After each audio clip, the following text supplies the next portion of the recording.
Hello and welcome to the top corner, or as you could say, is the Sports Corner Festival of Football 2020. It's day number 3, and most importantly, it's day number 1 of the Champions League. We're back, we're ready, we're raring to go. And for many clubs, including the likes of Rotherham United and Hull, it'd be a dream for us to be in this position. It would. It really would be. But, of course, we've got 2 games tonight, 2 massive, massive games indeed. Mission Manchester, can they do it? Manchester City have got a big, big challenge tonight. 2-1 up against Real Madrid.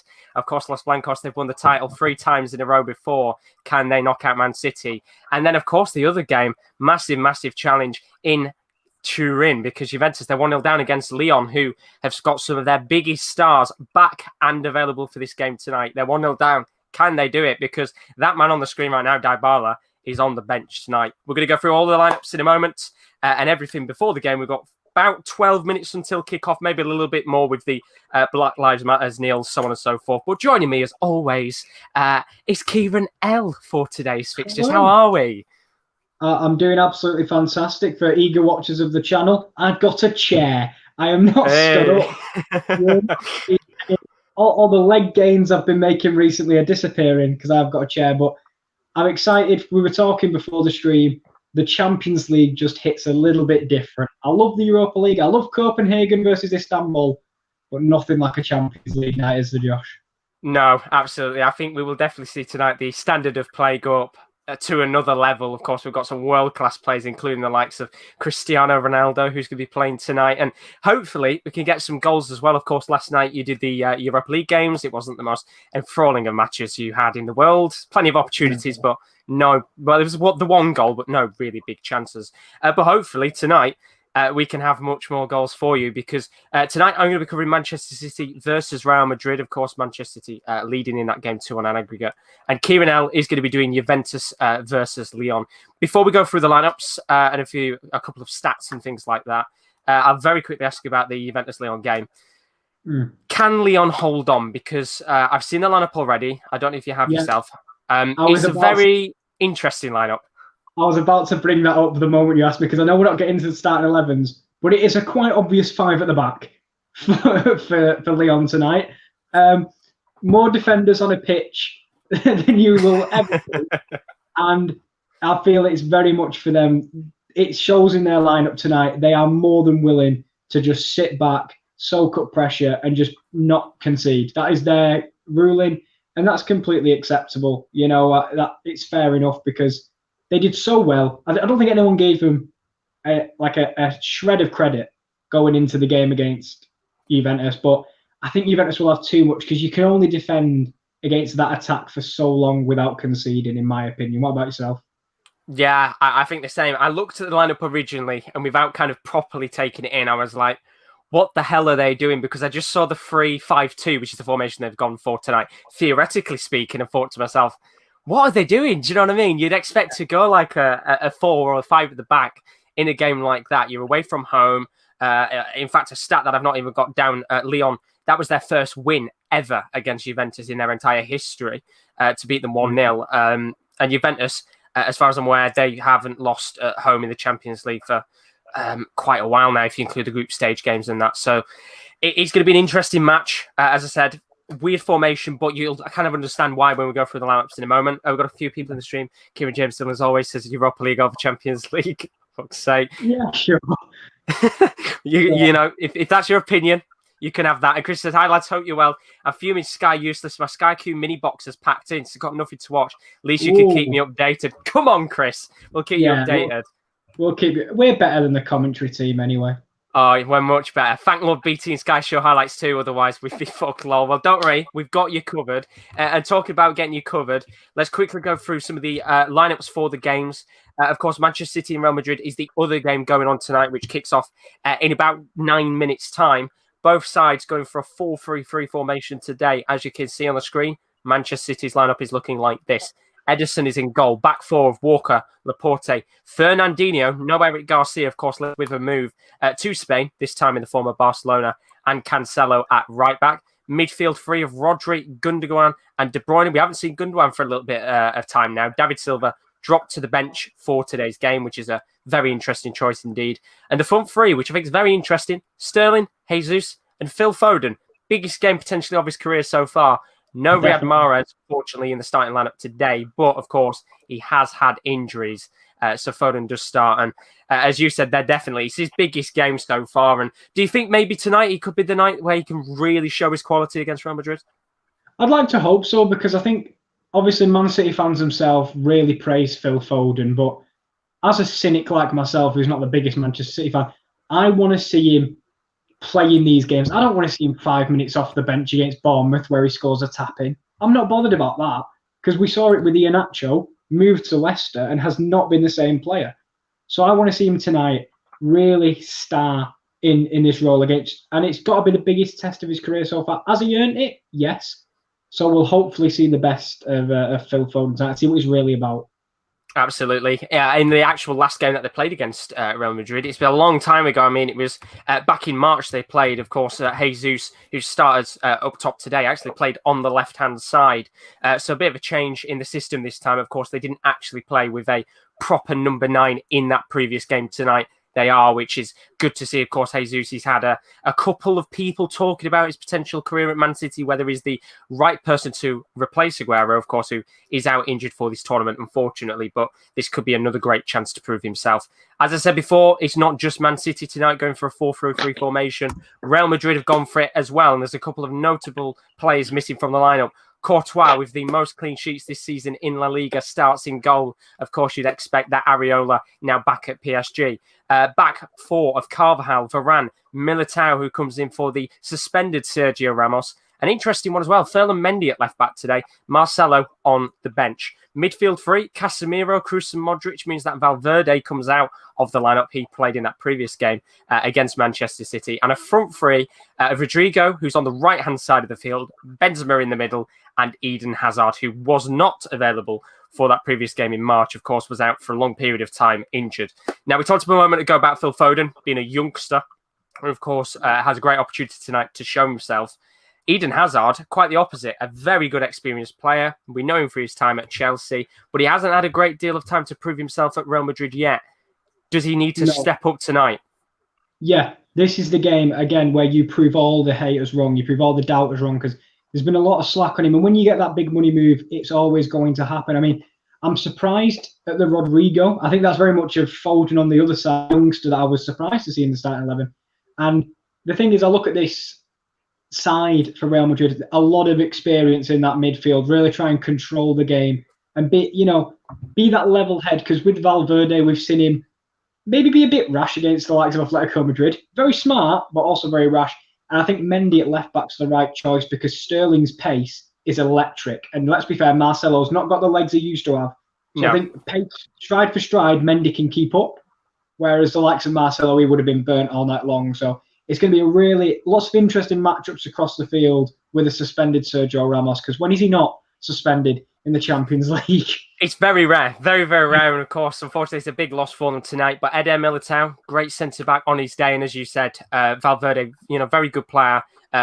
He's very pragmatic, which has been the system that Real Madrid have used over the last couple of weeks to win the title. But of course, they've got to go very cautious tonight. They need 2 goals to at least... I think 2 goals to go through potentially tonight on away goals, I think. Or it might go to extra time, I think, because Man City scored 2. It depends if it ends 2-0, because if it ends 2-0, they'd win 3-2.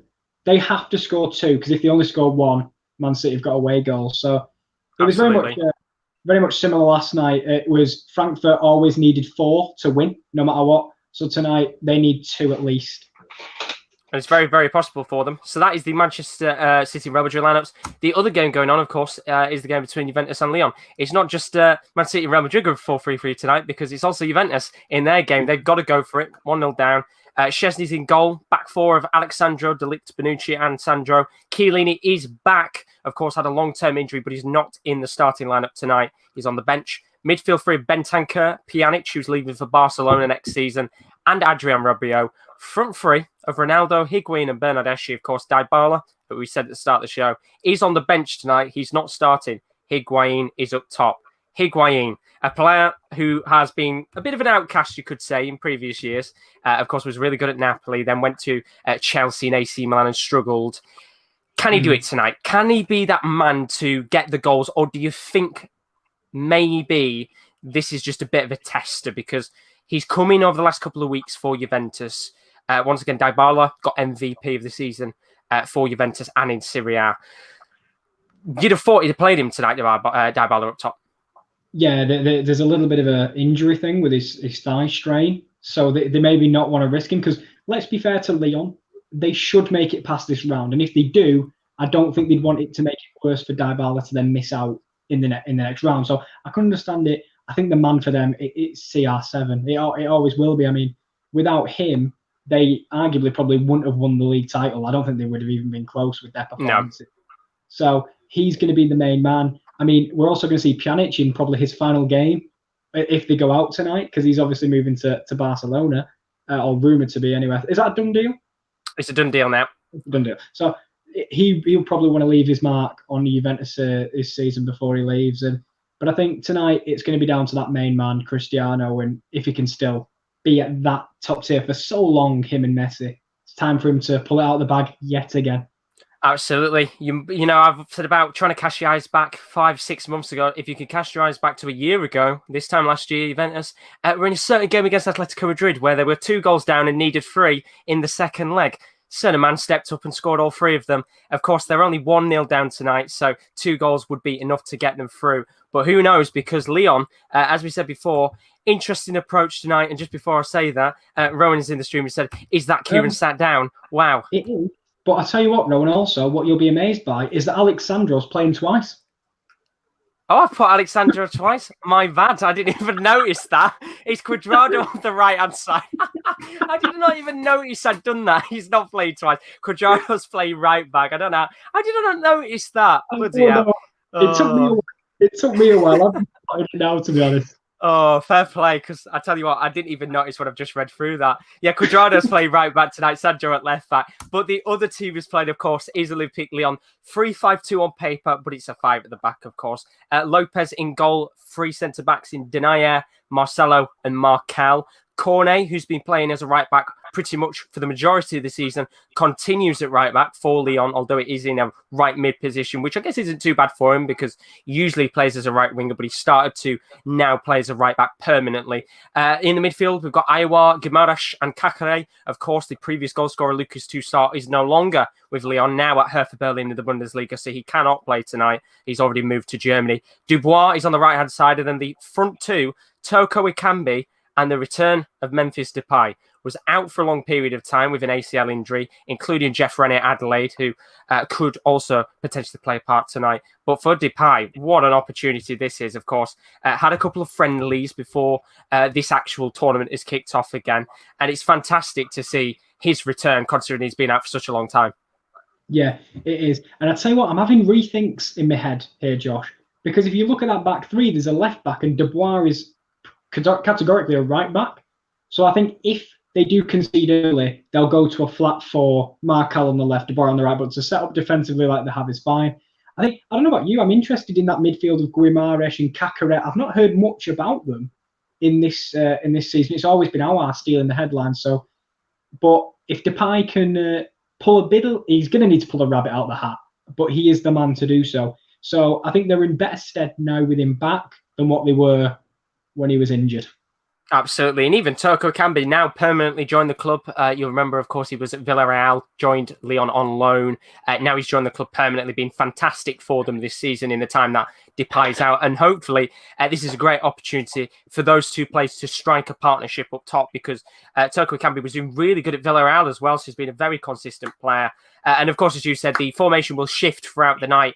Very likely to move to 5 at the back at some point. As you said, they've got Marcal, who can properly play as a left back himself, Dubois as the right back. So be interested to see what happens. And that's kind of perfectly put us on time because we're about to get underway in the Manchester City Real Madrid game. Are you about to get underway in your match, Kieran?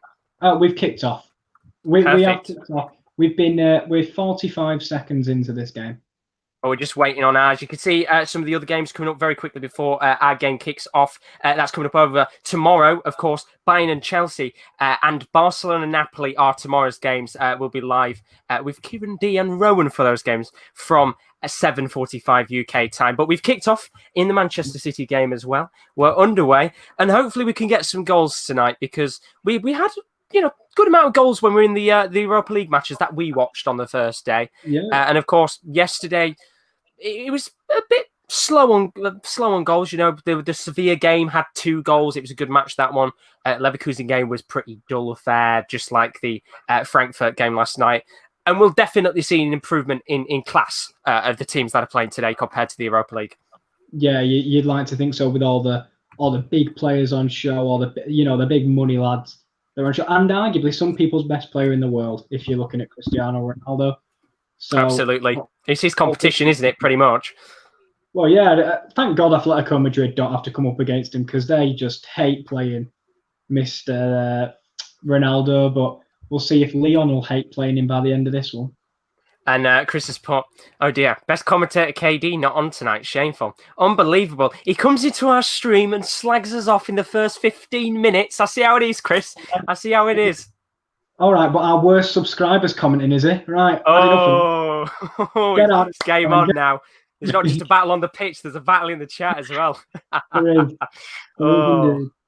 But no, a minute and a half into this game, as you said before, it's not just Juventus tonight who'll be quite happy they don't have to face Ronaldo. I think a certain Man City side as well would be quite happy that Ronaldo doesn't play for Real Madrid anymore, because I think had he been in that side, it would have been a very, very interesting affair.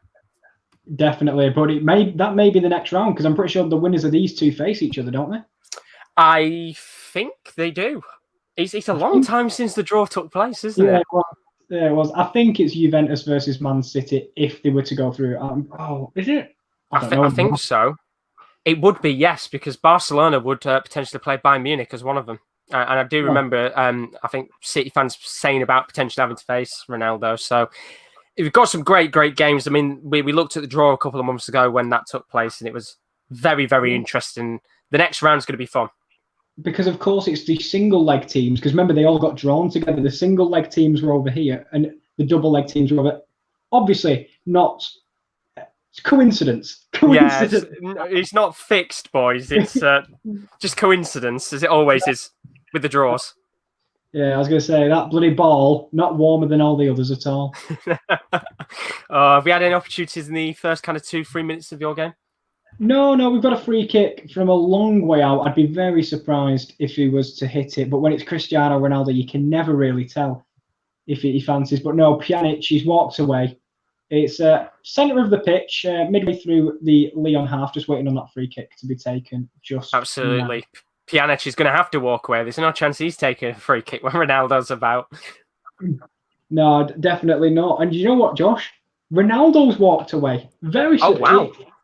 Because it's one of them where it's a bit too far out to shoot, so aerial threat of Ronaldo is much more important than the aerial threat of the likes of Miralem Pjanic. Yeah. So I think first 3 minutes of this one, we've not had any opportunities yet, but as you would expect, being played at the Etihad, Real Madrid starting on the front foot here, good amount of possession.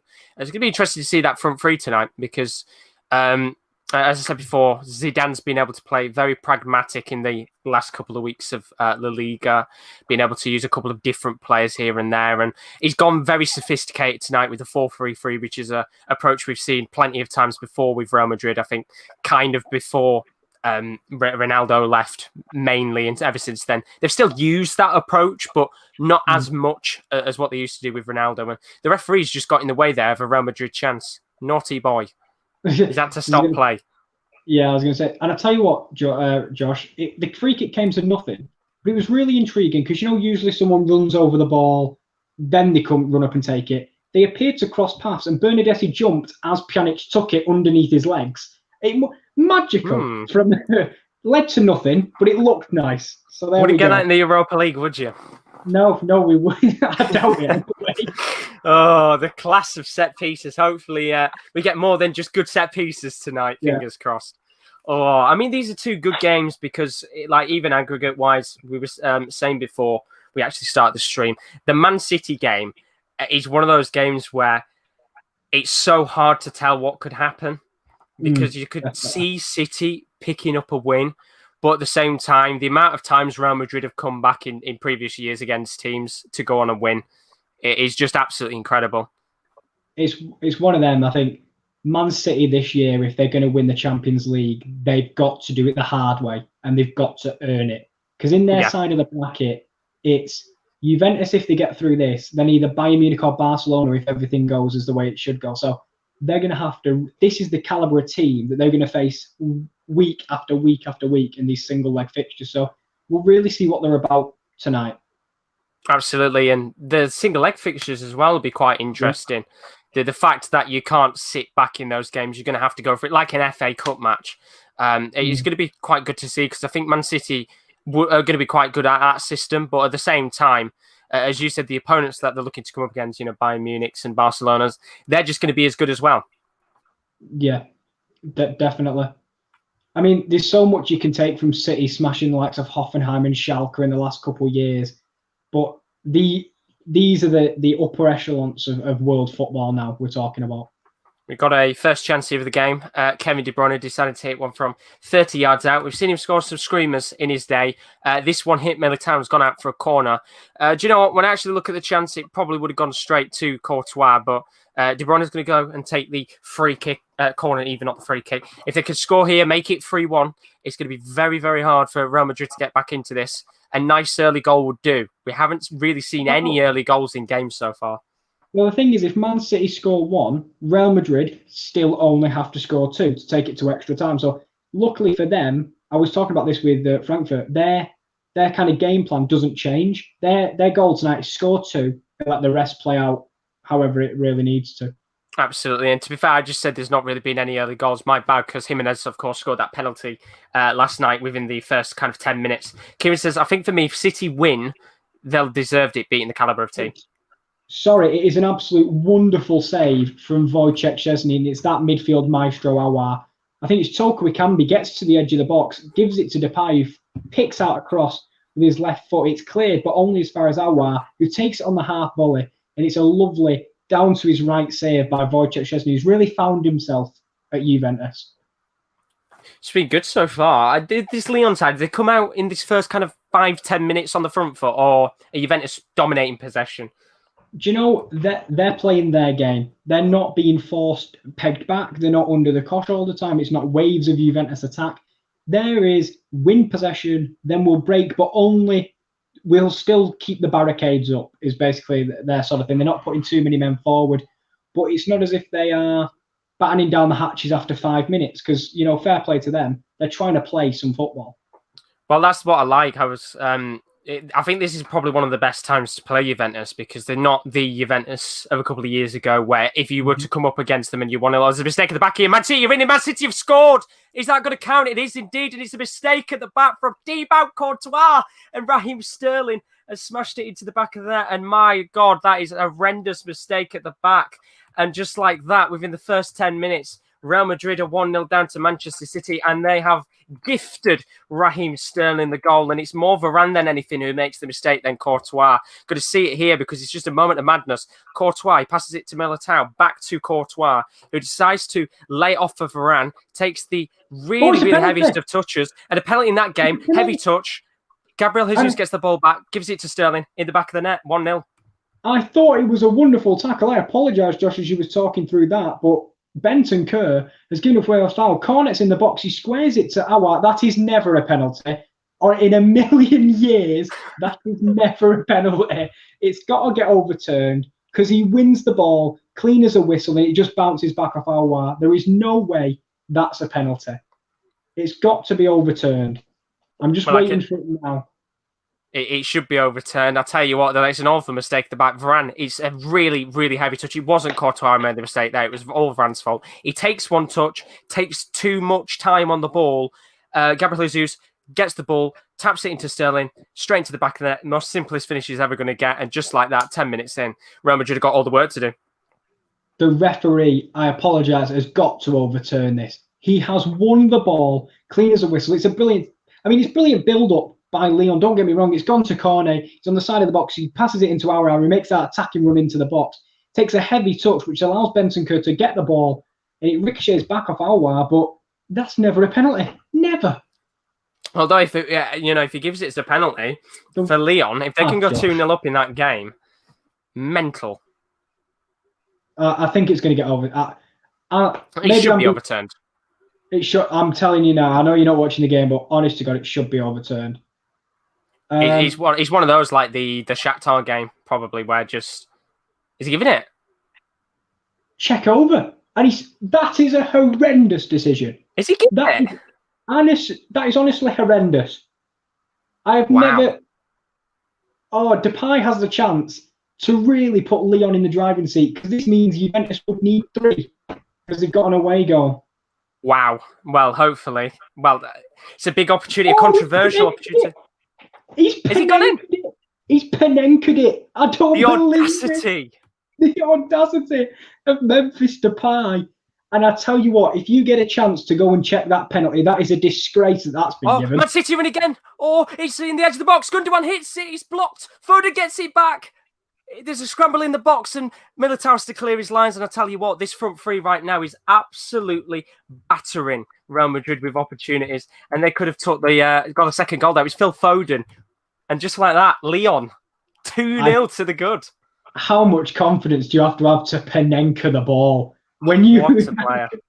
Unbelievable from Memphis Depay. Josh, please go on Twitter to try and find that penalty, because that for me is a stonewall, not a penalty. I'm going to try and see if I can get it up while I go. I was going to try and see if I could get both games up and just kind of, if there is any moments, just look on. But I'm going to try and see if I can find that. But Real Madrid right now, oh my Lord, what a terrible start this has been for them in this first 10 minutes. I said they had that spell of possession ever since then. Man City, now that they've got that goal, look so confident. And if they can nick another goal in this game, it's one of those situations where you can never count Real Madrid out, technically speaking. But this first 10 minutes, they do not look confident. I'll tell you what, Josh, I've not got commentary on, so it may have been given for something else, but I'm pretty sure it's a slide tackle, because obviously I've not got audio on because we can't play the audio. Yeah. So if that's for the tackle, that is a horrendous decision. Well, I'm trying to find it right now. Here we go. Just looking at the opportunity, and that's a penalty from another game. That's the wrong one. Trying to see if anybody's got an actual video of it. Oh my God. I mean, the audacity to Panenka it. Fair play to him. Yeah, definitely. And that's unbelievable from the confidence to do that. And I tell you what, Memphis Depay has always been a trickster. He's always liking to showboat, but that is another level in the last 16 of the Champions League. Well, there isn't a video right now. I'm going to try and see if we can find one later on, probably at half-time. But from what I'm seeing on Twitter right now, everyone is pretty much saying, how the hell is that being given as a penalty?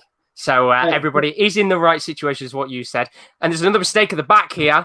Militao is being given the advantage there to take a free kick. But I'll tell you what, Raheem Sterling, Jesus and Foden, they are closing down this defence. They're putting the pressure on them. And it doesn't seem like any of Real Madrid's centre-backs right now seem to be able to cope. Although saying that, Rodrigo, on the far right-hand side, lays it off to Karim Benzema, who's just moved into the box, lays it off to the edge of the box into Modric, who takes a long-range effort, and it goes flying out of Manchester City Stadium into space. Terrible opportunity there by the Croatian. And Chris has put Ronaldo Masterclass still on. It might be. He's still got time. That's the thing. We said about early goals, though. We both had an early goal, first kind of 15 minutes. Yeah, that's it. We've still got, a long way to go in these games. I think the only team that needs to worry at the moment is Juventus, because they now need 3 goals, because 2 is not enough because of away goals.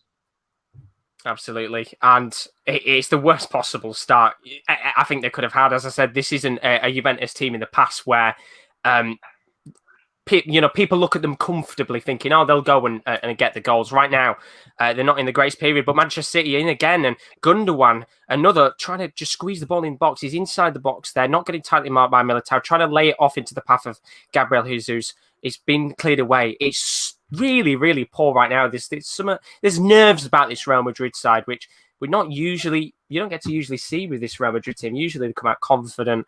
You expect them to walk over teams, and it's more Manchester City doing the walking over right now. Well, they need to find leaders tonight without Sergio Ramos. Sergio Ramos has been impeccable since the restart, so they need a few players like Modric, Kroos, and Casemiro, that midfield core. Sterling for an effort. Sorry to just jump in, outside of the box. He's tried curling it into the top corner with his right foot, and it's just gone over the bar. Oh, it's offside in the end, but there was a wonderful ball over the top there by Leonardo Bonucci. He is a ball playing centre half I've ever seen one, but he plays it over the top. He's not offside either. That's awful again from the linesman. It doesn't go in, but Denea misses the header. It's floated perfectly over to Ronaldo. Takes a lovely touch on the left-hand side. Tries to drag it across goal with his left, but drags it too far and past the post. But if that was over, that wasn't even offside. Wow. Jesus, I tell you what, it's already been a very eventful first 15 minutes. A comment that Kieran D put earlier was, is it worse than the VAR decision yesterday? It's yes, because this isn't a penalty. Honestly, Josh, at halftime, I plead you to find a video. Yeah, I'm going to see if I can find one. I'm worrying my own head is telling me it's not a penalty, but I swear it's not. Yeah, no, as I said, with what it looks like on Twitter in terms of people's reactions, they agree with you as well and saying, I don't know how they've given it as a penalty. But I'm going to see here if somebody's put one up maybe now. Yeah, I've just said Football Traveller on Twitter. How is this a penalty? There we go. Football Traveller. He's got it on Twitter. Let me have a look. Football Traveller, and then I can kind of have a rough idea of the actual situation itself, because people are agreeing with you right now, saying it's not a penalty. But it'd be always nice to see as well, from my perspective, whether I think it's a penalty or not. But it doesn't matter because they've scored it. But here we go. How is this a penalty? So I'm just watching the opportunity that's been given as a penalty now, and it's an absolutely spot-on tackle. How that's been given as a penalty, I have no idea. I don't understand. The game's gone. Yeah, the game has gone mad because, as I say, Josh, that is awful. That is a really, really poor decision. And I tell you what, if you've already got linesmen making wrong offside decisions and giving away penalties, then it could be a long, long game for Juventus tonight. Yeah, they'll feel like the world's against them at the moment. But that's when you need your players to, keep mentally strong, because everything's gone against them so far. And there's now going to be a booking, I think, for Cuadrado, if I'm not mistaken. Well, they've just shown us Sergio Ramos in the Manchester City game. He's at the stadium, of course, watching him on. He's got the Gareth Southgate waistcoat on tonight, watching on the in the stands. So he'll be very, very frustrated that his side have already gone 1-0 down. I mean, he's not the manager, but of course, as you said before, when they scored, had Ramos been in there, the situation would have been much more different, I think. But Manchester City right now, this is such a good first 20 minutes, and I can see them scoring another goal very soon here. They're bombing forward, and one player, which you said at the start of the show, Sterling. He's going round Sterling, surely. Oh, it could be a penalty. What's the referee going to say here? Well, it's a tackle from Casemiro. Sorry, Sterling's Josh, not said anything. No penalty. There was a goal-saving tackle. Bernardeschi picks it up on the right-hand side. He bombs, and he doesn't stop. He's right on the touchline as he's driving towards goal. Lopez has gone down, so he just goes past him because he's already there. And Marcelo makes a brilliant sliding tackle as Bernardeschi is about to pop it into an open net. Fantastic tackle from Jesus, that could be game-saving. Absolutely, that's what you want to see. They are putting their bodies on the line with only 20 minutes played, and that's what you want to see. Sterling was dancing around that Real Madrid defence. He was nearly in. Casemiro made a tackle. Thought it might have been a potential penalty shout. Sterling didn't say anything about it. Fair play to him. He absolutely danced around them. And as I was saying before, the one player we wanted to do good today, Phil Foden, but what's happened? It's an early cross from Alexander, who picks it up on the left. His balls in have been really good all day, and it's that man Ronaldo makes a diving header. He's so good in the air, dives for the header, and it's just millimeters over the bar. Oh, it's unbelievable. Sounds like they're knocking at the door. Good first 20 minutes in that game. And the player I said before, Phil Foden, had a really, really good start to this game. That front three right now is impossible to deal with. And I'm just getting replays of that Marcelo tackle, Josh. If you can find it at half-time, that is unbelievable defending. And it is. He's about to prod it into an open net, and he comes out of nowhere with a brilliant tackle. Fair play, because you get a goal within that first 20 minutes. You get a goal straight back in it, 2-1, as you said. 3 goals. It's not impossible for a team like Juventus to do that, especially with a player like Ronaldo. What a tackle that must have been from Marcelo. Real Madrid coming forward here, trying to get it towards the path of Casemiro, who tries to make a move inside the box. But now Manchester City trying to counter-attack, and it's just lovely to watch right now. Really, really good first 20 minutes of football, and Real Madrid really being put to the sword in this game. 3-1 up on aggregate Man City.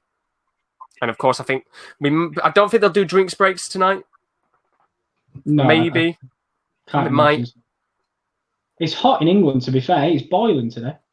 I know they did drinks breaks yesterday in the German games. So maybe they could potentially do it for this Manchester City one, because as you said, it is very hot right now. And Ederson, not the most comfortable of clearances, but it does somehow get back to Manchester City, although Kevin De Bruyne has gifted it back to Real Madrid. Hazard with a lovely ball to Benzema, who's danced around the defence, and it's a good shot on target, and it's a lovely save from Ederson. While he dances around Fernandinho there. It's Hazard with the ball, lays it off just into Benzema, who's just kept himself on side, gets the ball, turns past Fernandinho. Lovely shot on target, and a good save from Ederson. I think the game plan here for Lyon is very clear, because they've just started a counter there.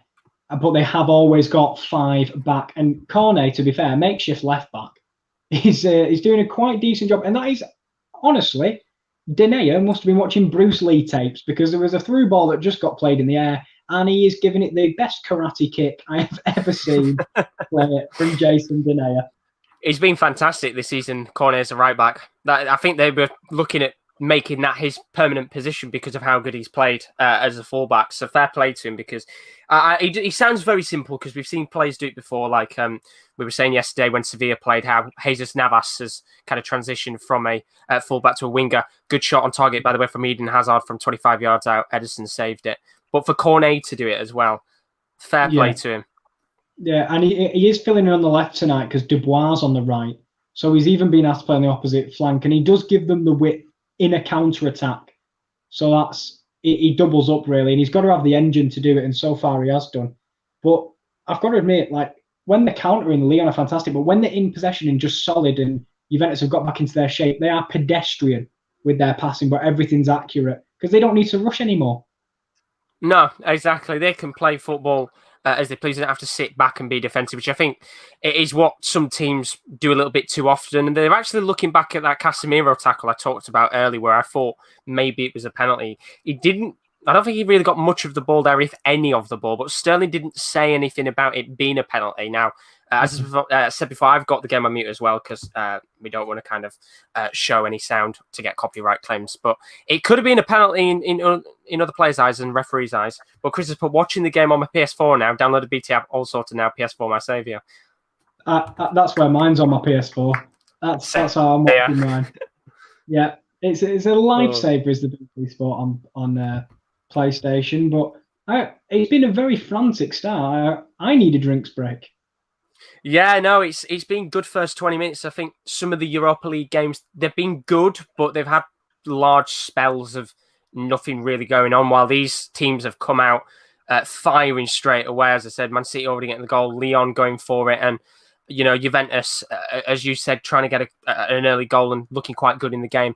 As for Real Madrid, I wouldn't really say they've looked too good so far, but you can see the standard of the teams from the Europa League to the Champions League, and the improvement on players. We're 23 minutes in here. Current scores right now. 1-0 Man City. Early goal in that game. A mistake at the back from Varane gifts Raheem Sterling a goal in that match. And then 1-0 Lyon against Juventus. Penalty, which Depay penenkered. Absolutely stunning work from the Dutch man. And they're 2-0 up on aggregate. Yeah, very, very fortunate penalty. But Depay just had to do what he had to do. It's not his choice to give the decision. So, professional as ever, penenkered it down the middle. Fair play to him on that one. Alexa Vuji's in the stream. Welcome, Alexa, buddy. He says, is it safe to say Sarri will go down as a failure at Juve if they get knocked out now? I don't want to say failure. I'd say underwhelming, yes. Not failure, because he still won the league. I know it was close. Like, he ran it close. But, if they'd have come second in the league and got knocked out against Lyon, failure. But I'd say underwhelming if they get knocked out tonight. Yeah, I think there's a lot of fans who probably do think he's a failure. I looked at the table, actually, when Serie A finished, and it's crazy because Inter Milan only finished 1 point behind them at the end of the season. But you think to yourself, there was such a large spell when it came back after the coronavirus break where they had that 6-7 point gap. And I know they'd already won the title before the last day. So it wasn't, a case if it was going down to the last day between Inter and Juventus. But to be 1 point behind after having that 7-point lead, I don't think he's done a great job there. But when he first came in, he always said he had a 3-year plan. So I guess you've got to find out what happens in the second year to see whether he improves or not. Right, so if Lazio and Inter would have been playing how they played pre-break, one of them would have ran away with title. Because honestly, Juve was so poor. Me and KD watched the Copa, and they were nothing like the Juventus we saw pre-lockdown. But tonight, they've not been the free-flowing best. They've had moments to score, and don't get me wrong, full credit to Lyon, who played brilliantly.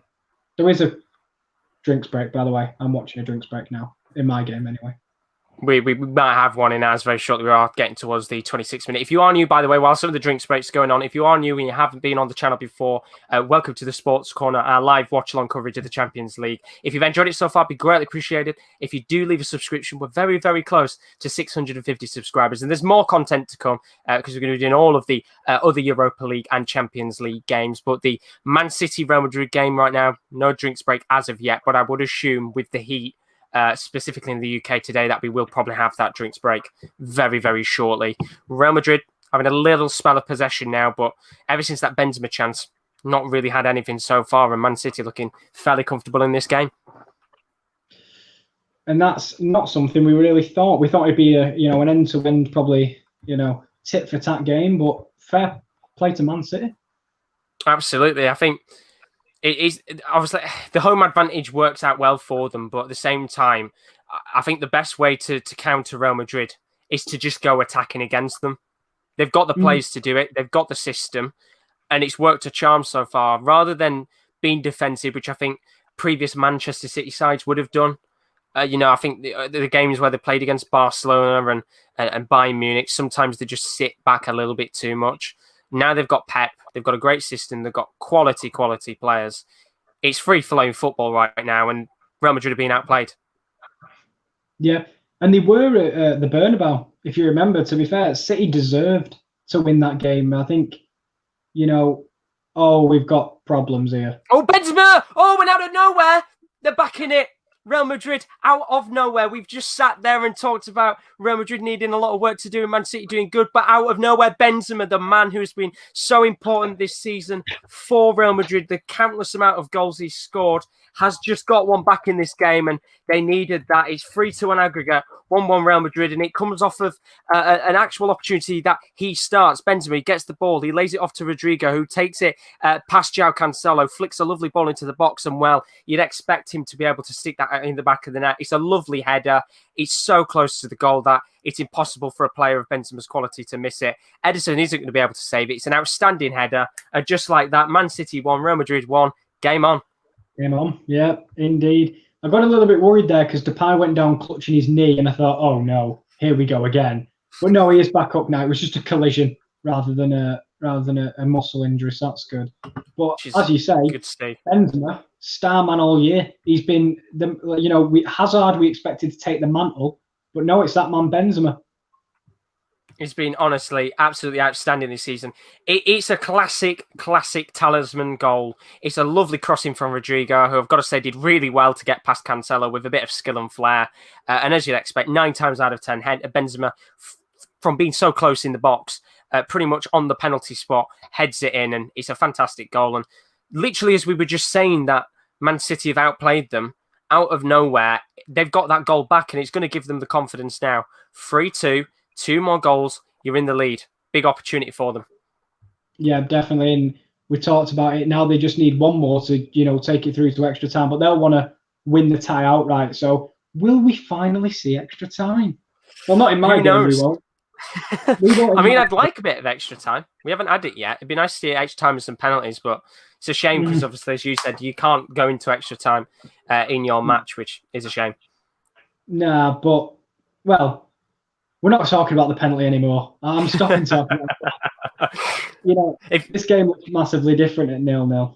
It's one of those where if you haven't seen it, it's well worth checking out. But Manchester City on the attack here. De Bruyne feeds it off to Foden, who lays it back off for the Belgian midfielder, who I think might have just gifted City a corner here.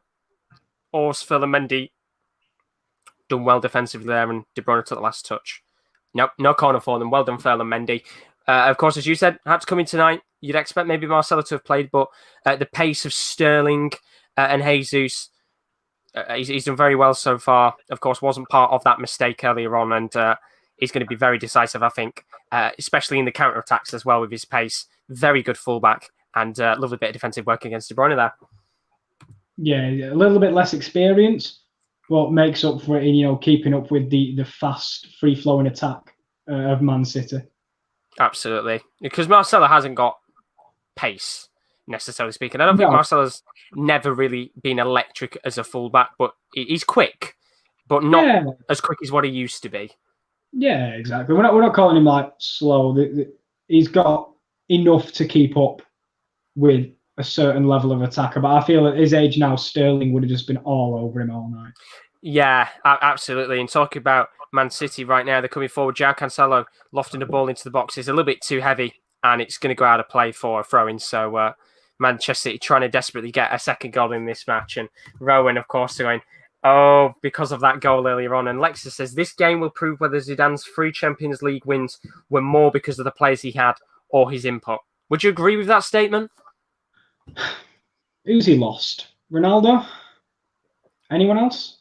I can't remember off the top of my head, to be honest. I can only really think of Ronaldo as one of the big players. It's mainly the same squad, really, as what he had. So I'd more say it was his input. I know people would say like it's easy to manage the likes of Real Madrid and do what he did, but it's so difficult to win back-to-back Champions League. That's not easy to do. That's why we see Liverpool are out before the round 16. So, and then to do it 3 times as well is absolutely incredible. Exactly. So I'd more say if he goes out tonight, I don't think it's just because they didn't have Ronaldo. I just think it's because Man City have tactically been better than things are. That's what absolutely. I'd say. Well, Kyle Walker, he likes to do this a lot. Bomb up forward, take on a long shot. He's gone round not 1, 2, 3 Real Madrid players, then decides about 25, 30 yards out to hit a long shot. And all the work he did with his skills and flair there to get past the Real Madrid players to then take on the shot. Really poor shot, but good work from him there. All the style, no substance from Mr. Kyle Walker at right back, I'm sure. Alexa's saying no Ramos for today's game, and Keylor Navas as well. Right, well, I'd say Ramos won. That's not Zidane's fault that he got suspended. That just happened, and they had Ramos in the first leg and lost 2-1 anyway. So, and the gap between Keylor and Courtois, not massively different. So I'd just say I'm going to give credit to Man City, which I hate doing. So I'm going to give credit to Man City. It's very, very rare I ever hear Kieran say anything, credit related to Manchester City. So that's a big thing for him to say that. It is. Real Madrid, they're coming forward here. Maybe an opportunity to go for on goal. Some good defensive work there from Kyle Walker, who, as I said, wasn't really too good with his attacking displays. Come down to Eden Hazard, who's been really quiet in his first half an hour. Of course, I don't think he played in that previous game. He was out with a long spell of injuries since he's joined Real Madrid, and he's been a little bit quiet so far. There's a free kick here for Juve. It's not been taken yet, but it is on the left-hand side. I'm not sure who will take it. It does look more of a position for a cross rather than a shot. Just a few yellow cards to update you on. It's gone quiet on the chances, but Aouar's picked up a yellow, and so has Cuadrado. Both the cynical fouls and a bit of an afters from Aouar, which led to his booking. So Aouar's important because if he gets sent off, that dynamism in Lyon's midfield, I think it lacks without Hassam Aouar. I was offside. I was just about to say Benzema very nearly put Eden Hazard in there. Just offside, which is a shame. And looking at the decision, it's the correct decision, only just offside. On the left-hand side of the field, actually, where Hazard usually would be. Lovely bit of pace from him. Tries to lay off a pass into Eden Hazard, who's shifted into that striker position very quickly to cover for Benzema. But he's just offside and the pass is a little bit too heavy for the Belgian. I said it looked more like a position for a cross. Ronaldo took the shot and it hit the wall. That is why it should have been crossed, Cristiano. But he went to drill it under the wall, and the wall didn't jump, so it just came straight back at him. He's not been too good with his free kicks recently, and I've only just realised as well we haven't had a drinks break in our game either. So I'd have thought we would have, because it's really warm right now in the UK. In fact, I think in some areas it's been the hottest day of the year, so I thought maybe we would have had one, but no drinks break. Half chance there for Juventus. Higuain getting his head on the end of a Cuadrado cross, but he is towards the edge of the box, so he'd have to get a lot of power on it. It bounces just in front of Lopez, but Lopez, a good keeper, manages to smother and set off Lyon. Got a potential Manchester City attack on here. De Bruyne into Raheem Sterling, who is just playing on the right-hand side of the field right now. It's a very free-flowing attack, very similar actually to how they played in that first leg, where the front three kind of shifted positions here and there. Sterling and Foden kind of moving sides from time to time. Sterling on the right now, Foden on the left-hand side. And they've been very patient here. Of course, I don't think Manchester City would have expected Real Madrid to have got a goal so early in this match, considering how free-flowing their football was kind of 10 or 15 minutes ago. When Sterling on the right-hand side right now, trying to dance around the defence. He's been so good at it so far. Lays it off for De Bruyne, who takes a heavy touch, and the attack ends there. Some good football, though, from them. Oh, it's been a quality first 35 minutes. The tempo's gone a little bit out of the game. I think Ronaldo, he's getting more and more frustrated. I've just seen him drop really, really deep, and that's not where you want Ronaldo. You want him as close to goal as possible. But as I speak to that, the ball has come to him on the edge of the box. Beautiful back heel. It's got to be a foul. It's a free kick right on the edge of the box. Does Ronaldo step up again from close range? You'd expect him to. And another Portuguese player who taken a shot on from close range, João Cancelo, playing actually tonight, I think, as a left back rather than a right back. Just tries to work himself into the box. He's got a lot of space there, which is not really good because he does like to drive forward a hell of a lot. Just inside of the box, tries to curl it on his right foot. Courtois makes a save, pushes it out towards the right corner flag. He's kept him playing, cleared away, but good chance there. The two fullbacks in Kyle Walker and Cancelo pushing forward and doing really well. Yeah, providing a bit of attacking flair is João Cancelo. Very strange to see him and Kyle Walker be playing. You don't usually see them both. Yeah, I think to be honest, I don't think Guardiola's got a lot of faith in Mendy in a game like this. No, it's crazy to think he'd rather play two right backs and use one as a left back than a right back, but I don't blame him, to be honest. I'm not a massive fan of Mendy as a player. No, I often think Mendy is a liability, a bit like a Sergio Aurier type. But that free kick is about to be taken. You've got Bernardeschi, Pjanic, and Ronaldo. Lots of good free kick takers standing over the ball. And you've got to think they want to put one in at least before the half to, cut that task right down for themselves. But referees fidgeting with Wall. This is the one opportunity where you need Ronaldo to come up trumps. Stick it in the back of the net. Make it 1-1. Can he do it? Oh, ref's fidgeting with Wall. He's gone back. What's he doing? Be half time by the time they've taken it.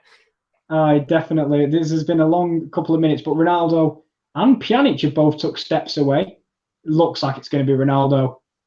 What a save by Anthony Lopez. This time he goes up and over the wall. It's looking like it's soaring into the right corner. But it's a brilliant one-handed save by Anthony Lopez, who paws it away. He's been a goalkeeper that's had a lot of questions raised about him in the last couple of months. Lyon not had the most convincing of seasons. They're down towards the mid-table. Lovely, lovely save. I've just actually seen the replay of it. I've got to admit, I'm just seeing the replay. Yeah, really strong arm from him. There was moments earlier, Josh, where I've got to admit, when I talked about that Marcelo tackle, Anthony Lopez was down on the floor before Bernardeschi had even got near him. So then I was like, you've literally given him an open net. So there I can understand, mistakes like that. But when you're making saves like that, you've got to give him the credit he deserves. Absolutely, indeed. I mean, when you look at Portuguese goalkeepers, you've got Rui Patricio as the standout one. I don't think Lopez gets a great deal of credit, of course, for Rui Patricio being that starting goalkeeper for Portugal. And you can kind of understand why, as you said, if he's making mistakes like that in the game, you'd rather go for Rui Patricio. I mean, the performance he put in last night for Wolves, man of the match performance. And going back to the Cancelo project, Alexis put, Pep has tried this Cancelo at left-back experiment even when Mendy was fit. It makes no sense. They just don't have a solid left back to play week in, week out, because Zinchenko, he's okay. He's just not. I mean, Man City just want to be the elite of the elite, and Zinchenko, sadly. And just sorry, there's another free kick for Juventus on the left-hand side. How long is it going to take for him to take it this time? Ronaldo's nowhere near it. Pjanic and Bernardeschi are over it. Pjanic strikes it. Rubbish, politely. And that's why Ronaldo will probably be back on the next free kick. But there's a booking for Memphis Depay. Is it a penalty? He's given a handball. What's going on? Drama. It could be a potential penalty. What's going on? I mean, we've had already one controversial penalty. I am unbelievably confused. I'll tell you what, maybe he's making up for the controversial penalty before. Like, I'll be honest, I'm sorry. Oh, that is outrageous if that's been given. Is it another bad decision again? I'm pretty sure his arm is, you can't see, because like there. Yeah. And it's hit it. What's going on? Oh, man. Drama. And Alexis said Zinchenko isn't a fullback. You are correct. He obviously started out as a midfielder. Yeah. Technically speaking. Sorry, I'm just... Oh, that is a horrific decision if that's being given as a penalty. It is? What? He's given it as a penalty. What's going on? Am I going to have to look at this one at half-time as well? Josh, do you know when you're a kid and you have one hand down the middle, one hand across your chest? Yes. That is exactly what he's got. And he's jumped like that. It's hit his hand and he's been given as a penalty. Oh, you can't give that as a penalty. The amount of plays that do that. Ronaldo, free kick's been taken or penalty. He slotted it cool as you like. He knows how it takes to score 3 goals in a game to get him back in it, and he goes hard with power to the right-hand side. Lopez dives the wrong way. Josh, these are the worst penalty decisions I think I've ever seen in a football match. I'm trying to very quickly see if I can get it up. Usually they tend to show a replay afterwards. Of course, it is 1-1 right now. They're just showing the penalty. Hopefully they'll show the actual replay of the yellow card incident there, but it's 1-1 in both games. Real Madrid coming forward here, Phil and Mendy trying to loft the ball into the box towards Benzema. It's cleared away by Laporte. Good clearance there from the French centre-back. This is the single worst refereeing performance I think I've ever seen in my life. Well, they haven't shown it. I'm going to have to try and see if I can find it at half-time. I'm just going to keep the game up on the side, so any important decisions, if you bring them up, I can actually see them as the game goes on. Hopefully it doesn't fuck my internet up here. But it sounds like the referee in this one's having an absolute nightmare. It's his fault, but it's also VAR's fault, because these were brought in to turn this up. What is going on? Honestly, unbelievable right now. Manchester City coming forward here. De Bruyne trying to lay it off to Raheem Sterling. It's a 2-on-3 situation. Sterling lays it off for trying to get it towards Foden. Good clearance from Carvajal. And now he's able to start a counter-attack here for Real Madrid. Eden Hazard bombing down the left-hand side of the field. Can he maybe make something and make the most of this counter-attack? Lays it off into Luka Modric, who has been a very quiet player in the last couple of months for Real Madrid and technically over the last year since he's got Ballon d'Or. Lofted to Karim Benzema, who takes on the volley, and it's a good, simple save for Ederson. And well, in that position, you'd expect Benzema to stick it into the back of the net, but it's all right because the linesman's rolled it off for offside. Depay chips a free kick in, but it's cleared. I tell you what, Josh, I need half time to come more than anybody, because this has flustered me. Oh my God. Well, Alexis put, I'm all for handballs being called for penalties, but that is an absolutely terrible decision. Alexa, I don't know if you've seen the first one, but what is going on? I don't know what's going on. Well, perfectly as well. My stream is a little bit behind yours, so if a decision does actually happen, I'll be able to kind of see it afterwards now so I don't have to go on Twitter and find any replays. But I'm going to look in a second, actually, and try and see that penalty decision as well. But 1-1 in both games right now. And there's not been much controversy in the Manchester City game. There's been a lot of controversy right now with the 2 goals in your game. I don't believe it. There's 4 minutes added on now, so we'll see if either team can take the lead before entering the half. But nothing short of talking points for the guys in the studio, I'm sure. And they'll love that. That'll be 15 minutes that'll fly by. Oh, absolutely. Plenty of talking decisions in that one. Not really many important controversial decisions in this one. Manchester City really going for it now in this last couple of minutes. We are about to find out how much additional time there'll be, which I don't think they'll be long, maybe a minute or two, because, of course, we haven't had a drinks break in this game. But looking at the comments right now, Alex says he didn't see the first one either. I guess they must have realised they got the first one wrong. So let's compensate for that. Yeah, that's genuinely what I think might have been the case. We've got a corner here for Manchester City. Oh, wow, great close control, but it's gone back wide out to corner. In field now, slowed down the attack. They were putting some nice string of passes together, playing some really nice stuff. De Bruyne nearly scored from the corner. Oh, wow. Unbelievable. Well, we've seen some players do it before. Hakim Ziyech being one of those players. But De Bruyne takes it on the left corner flag, tries to bend it in towards the goal, and Courtois makes the save to make sure it doesn't go in the back of the net. He's back to De Bruyne on the left-hand side of the field, trying to loft it towards Sterling. Takes a touch. He's inside the box. Sterling takes a touch, tries to get past the defence. He can't. He falls over, but it's definitely not a penalty. Referee plays on. 25 seconds left of this game before it ends at half-time, and it doesn't look like there's going to be any more attacks in this one. We've got another 2 minutes because we had 4 added on. So we will be playing a little bit longer than you going into the half. Oh, Sterling in the box. Maybe one more opportunity here. 8 seconds to go. Lays it off into the path of Cancelo. If they can maybe get a goal here right before half-time, change the team talk for Zinedine Zidane. But it looks like they're happy to go in at 1-1 at half-time here, not desperately trying to push forward here. In fact, Raheem Sterling stood at the corner flag, wasting time. And the referee blows his whistle. Half-time in Manchester City and Real Madrid. 1-1. Interesting first half. First 10 minutes, mistake at the back from Varane. Gifted Raheem Sterling the simplest of goals he will get all season. But about 20 minutes after that, out of nowhere, Karim Benzema, the important man for Real Madrid this season, a simple header into the back of that means that Real Madrid need one more goal to take it to extra time. 2 goals to win the tie. It's going to be an interesting 45 minutes to come in that one. Yeah, very finely poised. That very. Yeah, so we have got just a minute now, and Juventus are going to build the attack. It's Cuadrado on the right. There's a nice ball infield to Benson Kerr, keeping a bit close control before releasing Cuadrado again. He's going to go for the early cross. No one's there. Ronaldo's coming closer for the ball, but you want his aerial threat in the box. Higuain's cutting a frustrated figure, and I'm not surprised. The attackers really haven't been in the game at all. And if it wasn't for an incompetent referee, this game would be 0-0.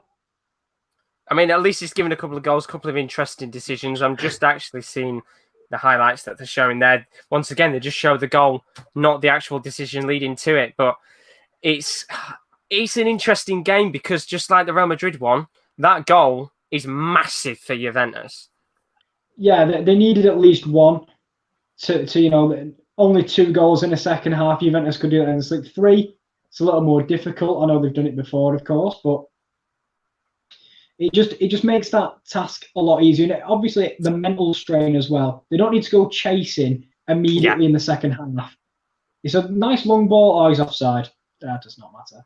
And they've still got as well, of course, as I know you said before, he's had injury issues, but if they need to, they've still got Dybala to bring on, just in case they need another attacker to bring the goals.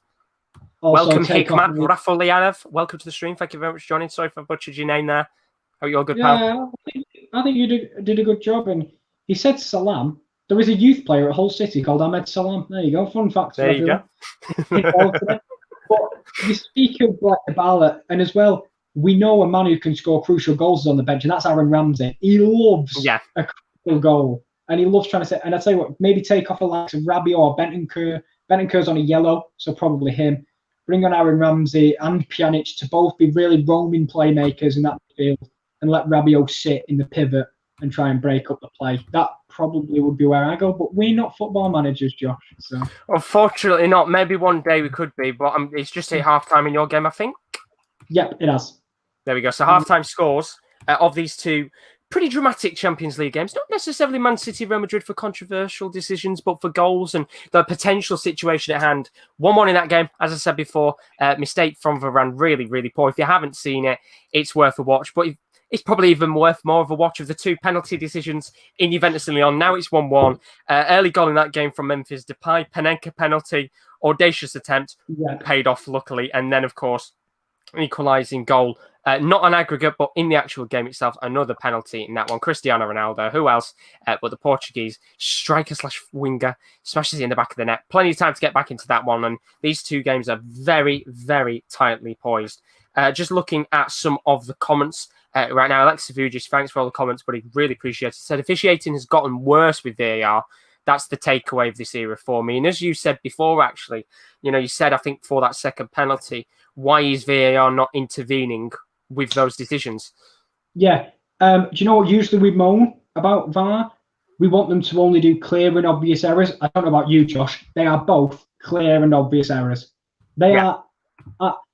I feel not aggrieved as a football fan, but that's the sort of thing. I could not imagine being a fan of one of these teams and that being the situation that costs your team going through to the next round, because that is unbelievable levels of incompetence, in my opinion. Maybe I'm ranting too much because I'm not really, either of these teams don't really affect me, but as a football fan, it pisses me off.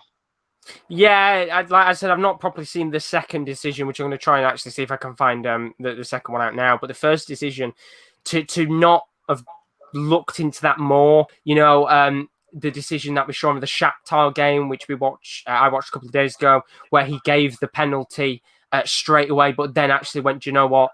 I'm going to go to the monitor and check it before giving it, and then it was overturned. That's what they need to do, because that penalty that they gave at Shakhtar, I straight away said wasn't a penalty at all. You said straight away for that one wasn't penalty. Everybody else is pretty much saying it isn't a penalty. Of course, if you are a Lyon fan, you're going to take it because at this stage to go 2-0 up on aggregate, you're going to want that. But in the terms of the game itself as a neutral, it's poor officiating, and you run the risk then in games like that. If you're giving offside decisions that aren't offside, you've given 2 penalties already in the first half that shouldn't have been penalties. You run the risk of losing the game and losing the players. Yeah, that's the thing. I know, obviously, the players win the game, but also I remember like Chelsea fans were moaning about Anthony Taylor's refereeing performance in the game just past, obviously, the FA Cup. And yes, there is something to that. Anthony Taylor was horrific. But in this game, these decisions have indefinitely cost both these teams. Like, it's not a bad, someone got the ball and it's a free kick and it never really came in. It doesn't matter. These have directly impacted both sides. And that's absolutely. And that's the thing.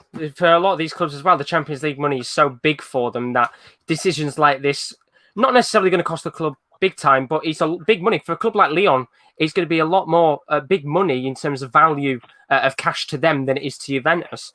So Saki Patani's joined the stream. Welcome, buddy. Hope you're all good. Thanks for joining us today. And Alexis put, all I can say is the leading fans of FIFA and UEFA are people who think they know all the answers and refuse to make a mistake. Their egos won't allow them to make a clear system for VAR usage because everybody sees it differently and thinks they are right. Can't they just have a challenge flag like the NFL? At least that is some system. The leading heads of UEFA and FIFA are people who think they have all the answers. I just put the same one twice, I think. Yeah, I think they've retracted them all and then brought them all again. It must be a YouTube thing. Right. One thing I will say about the NFL, thank you very much, branding, is the fact that we know what's happening because they'll say, every time something's gone wrong, they'll say holding and they'll show it on the big screen, and that's exactly what happened. So for me, in VAR, the problem is the box didn't even get used for either of these, Josh, which I don't know why, because give that guy a second look, and surely if he is a referee with qualifications, he can see that they're not fouls. Or better than that, let us know at home because you look at them two, I can't see what that either of them are for because there's no foul and it's not a handball. So absolutely, I agree with you. Just give me 2 seconds. I'm turning the light on. That's all right. It's a little bit dark in my room, so if it is a little bit dark, apologise about that. It's the walls as well. It makes it really dark in here. So if I do slowly disappear into the night, then I apologise about that. There's not really been much drama in the Manchester City game and Real Madrid game for controversial decisions. The mistake from Varane, really costly. I did think within that first 20, 30 minutes that potentially Man City could have run away with it. They were looking really, really good free-flowing football. And then that Benzema goal has just changed everything up, and they only need one goal to go to extra time. And with the way that this game goes, I kind of want it to go into extra time. It'd be nice to see a knockout fixture go into it. But Man City, both sides actually, rather than just saying Man City, both sides are going to come out and they're going to want to score more goals. I don't think Pep will be happy with that first half. No, not at all. They're just showing the replays now, and I'm getting 5 different angles, and from all 5 angles, it's a great tackle. We will talk about your game because there is no controversy involved, but I will tell you the highlights are on now, so just watch out for that second penalty. Let me just race to get it up. There we go. That's all right. But in terms of Man City, it's still in their hands. It is. But they've got to expect a different Real Madrid side to come out in this second because they're still chasing the game. They still need 2. I mean, a moment of brilliance from Karim Benzema because it came out of nothing. They were getting dominated. And when you've got a finisher like him, you expect goals to come eventually. So they'll need a real, not a degree in game management, but this is for the first time in a long time, they're going to have to see out a game where they're going to be under the cosh.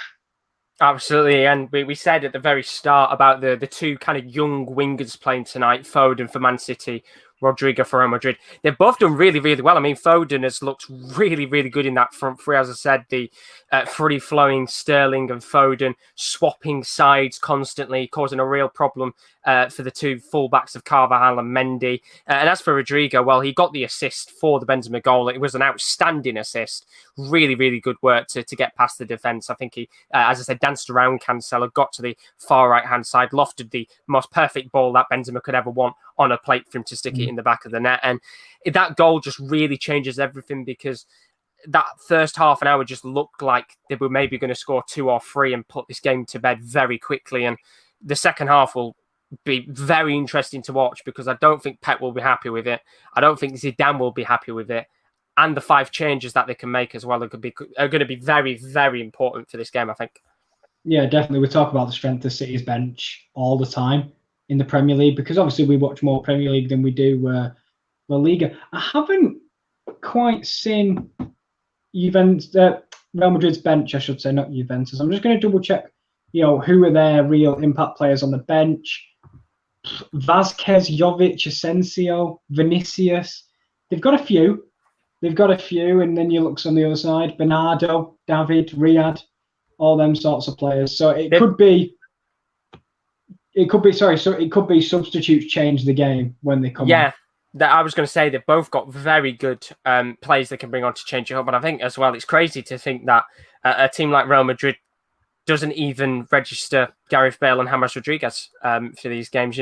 2 big outcasts of the Champions League club. They're not going to be there anymore. I think I heard it's very, very likely James Rodriguez is actually going to be moving to their rivals, Atletico Madrid, in a cut price deal, which is very, very interesting move because you think to yourself, they're that desperate for him to go that they're going to flog him off to their rival clubs. So it's a crazy situation. As for Gareth Bale, well, he's too busy playing golf right now to even care about Real Madrid, to be honest. That's the thing. I don't think he cares.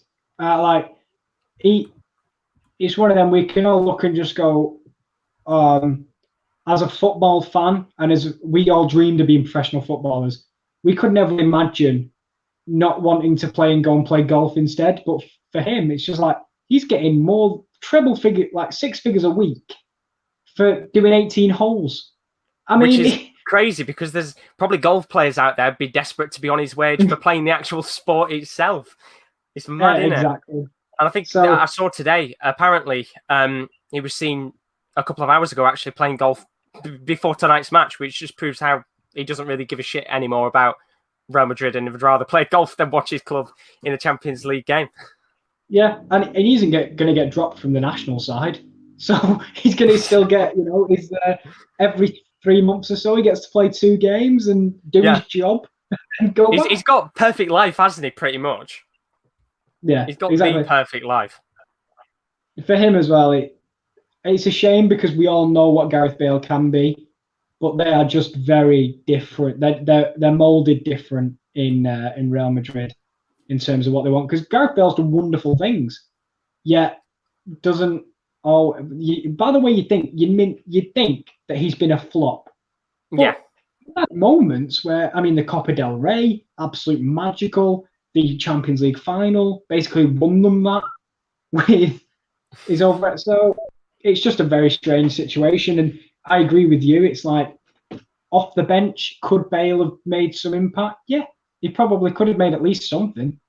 So, and I guess as well, I think it's hard because I think a lot of people look at Bale's perspective and thinks, oh, it's very bad that Real Madrid are not letting him play and how dare they not register him. But then you can look at it in the other way and say, well, maybe is it just Bale's aspirations have gone completely? He just doesn't care about the club anymore, and maybe he decided that he didn't want to play. Because I actually think Zidane came out and said his aspirations and motivation has gone for Real Madrid completely.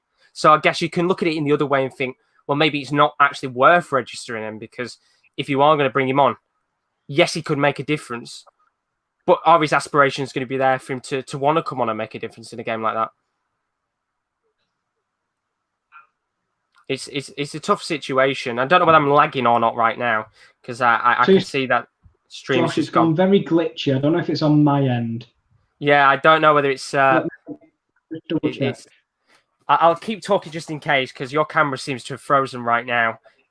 So I'll keep talking. Just see what Alexa Vugis has put. He says, PSG haven't played in a while, haven't they? Of course, to talk about the Atalanta game. Yeah, they've not played for about a month now, had a couple of friendly games. And Alexis put, Dennis Rodman said in Last Dance, he would play the sport for free. The players get paid for the pressures of the media, the club, and the life. I think Bale has gotten to that point. He simply didn't fit as a player from the UK coming into Spain, doesn't speak the language, and doesn't have the crossover appeal Beckham had. Michael Owen went there, same thing happened, even though he also had injuries. Yeah, sometimes it doesn't work. So sometimes a player's just not meant for that team, and it hasn't quite fit. I mean, he had a good few years there. At the start, it was never this bad.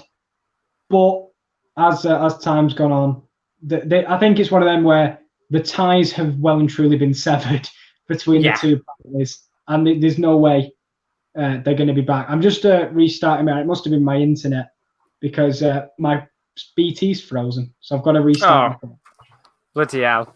Virgin Media being a nightmare on the one time you don't want it to be a nightmare. And the players are coming out for the second half. And just very shortly before we do start the second half, we always like to do this at halftime.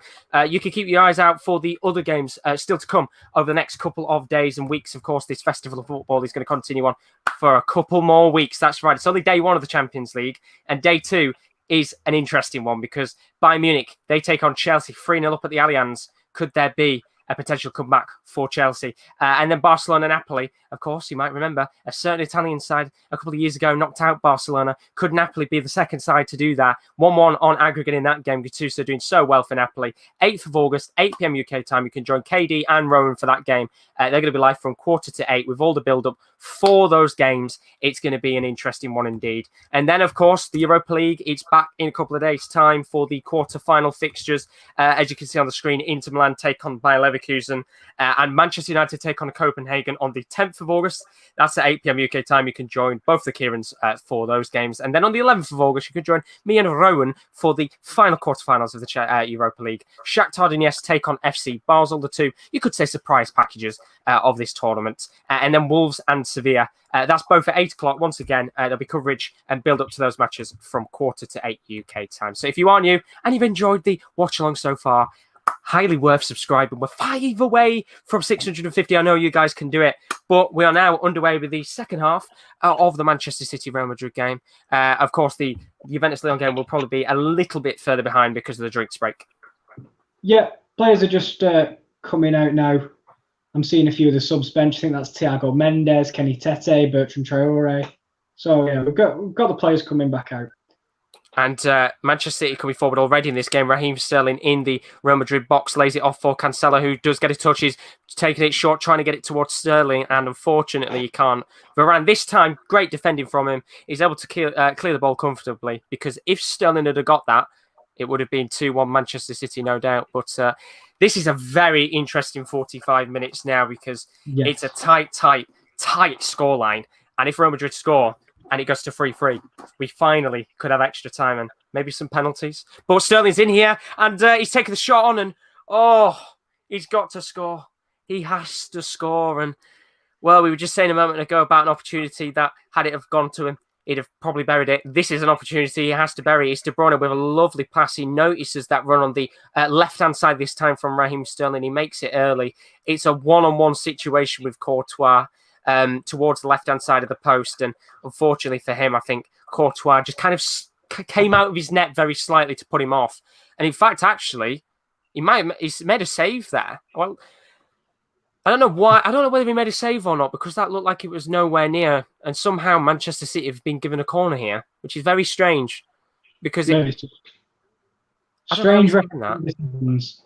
Yeah, De Bruyne's lofted it in here, trying to get it towards Fernandinho, and it goes wide of the mark. Going to have another corner here. I think Militao came bursting into the box to clear his lines, and De Bruyne is going to take the second corner of the second half. Can they make something of this? If they could be 2-1 up 2 minutes in to the second half, Real Madrid are really going to have to push for it. De Bruyne whips it in from the left corner, trying to get it near post. And my Lord, what is he doing? He really wants to score from a corner today, because that is the second time Courtois has had to push it away from the left-hand side of the post. Fair play to him. He's trying it. I mean, if you fail, try again. And do you know what? I think it would have actually gone in again as well. That's some level of technique, isn't it, from De Bruyne? Fair play. I think it's because Courtois, he kind of starts off from when they're taking the corners a little bit further to the other side of the corner flag, and then runs to the corner flag where he's taking the corner, which is why I think De Bruyne is trying to see if maybe he can squeeze it in from a corner. Fair play to him. As you said, if you've got the technique, go for it. Has he gone to the David Raya school of positioning? Is that what's happened? Oh, I mean, I wouldn't say as bad as what David Raya did in the playoff final. That's a school on its own. That's a very different school. But I'll give credit to Courtois, because obviously when he first joined, I think he had a very similar problem to Gareth Bale in terms of Real Madrid fans not really taking a liking to him, and his performances were really, really poor. And now he's undroppable. And I think most fans would rather take him over De Gea. Yeah, I think they've found the replacement. And this is the thing with as good as the Real Madrid are, it's a cutthroat business when you go there. They take to you or they don't. And if they don't, unlucky, get out. Basically, yeah. That's kind of how it. If they don't see enough from you, and trust me, they don't give you time. You're lucky if you get a season. I mean, Hazard has had his injury problems, and if he has the same year like this next year, they will not keep him around, I'm pretty sure. No, I mean, when you've spent a lot of cash on him as well, he's getting on. He's not necessarily the young Hazard that we know from when he just joined Chelsea and he started at Lille. It's a tough place to go. This isn't a club where, as you said, you're going to get time. And I will give credit to Courtois, because I think it looked like his time was running out, potentially, with the idea of maybe another goalkeeper coming in. And now he's one of La Liga's very best goalkeepers. He got the clean sheet record this season, 20 plus clean sheets, which is phenomenal for a goalkeeper. And as you said, he's undroppable now. Yeah, that the goalkeepers in La Liga, him, ter Stegen and Oblak, that's the cream of the crop right there, all in the same division. They're all absolutely outstanding. The thing as well is Courtois already had experience of playing in the Liga anyway, his former rivals, Atletico Madrid. And I think he just needed a bit of time to grow into the system. And he's just done so good, and fair play to him. Yeah, because he was on loan off Atletico. I remember him coming back and people saying, would you go with Cech or would you go with Courtois at Chelsea? And they went with Courtois and never looked back. So... Absolutely. He was really good there. And I think there was a lot of Chelsea fans. I know it was it was a bad way that he moved there, but it was great at his time at Chelsea, and it's lovely to see him now, because he's one of those goalkeepers, I think, that probably doesn't get enough credit as the other top elite ones. Yeah, I think that's fair. Are we started the second half of Juventus and Lyon? We have. There's been 5 minutes, but there's been nothing to report, really. Cuadrado's given the ball away twice. He's now kicked it out for a throw-in when he went for a crossfield pass. Ramsey's warming up. Moussa Dembele, of course, is on the bench for Lyon today. He kind of bulked out the side by Toko Ekambi. So it'll be interesting to see, because he brings a bit of pace up top for that counter-attack.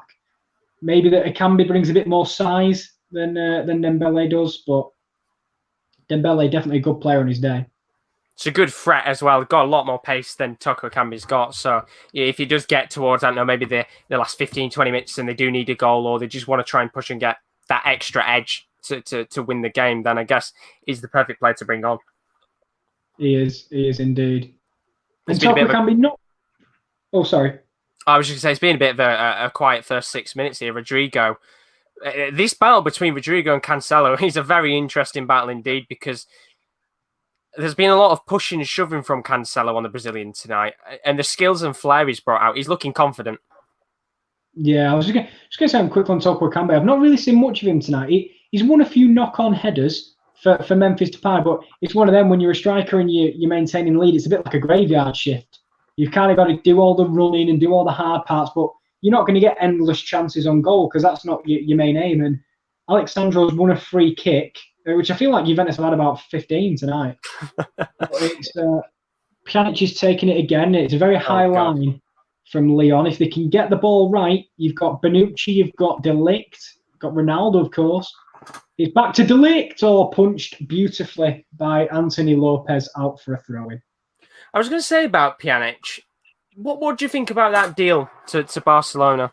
I think Juventus have got the better deal, getting Arthur. I think that's Arthur, I should say. It's an absolute brilliant deal. I do think Pjanic is a very good player. I think we've spoke about him, and I know KD sometimes said that maybe he's a little bit, overrated, and I understand that. I mean, but you don't have so many years in Juventus's and Roma's midfield if you're awful. But I do agree with the fact that Arthur is such a better player and probably a higher ceiling than Pjanic has. So Juventus have got a great deal, I think.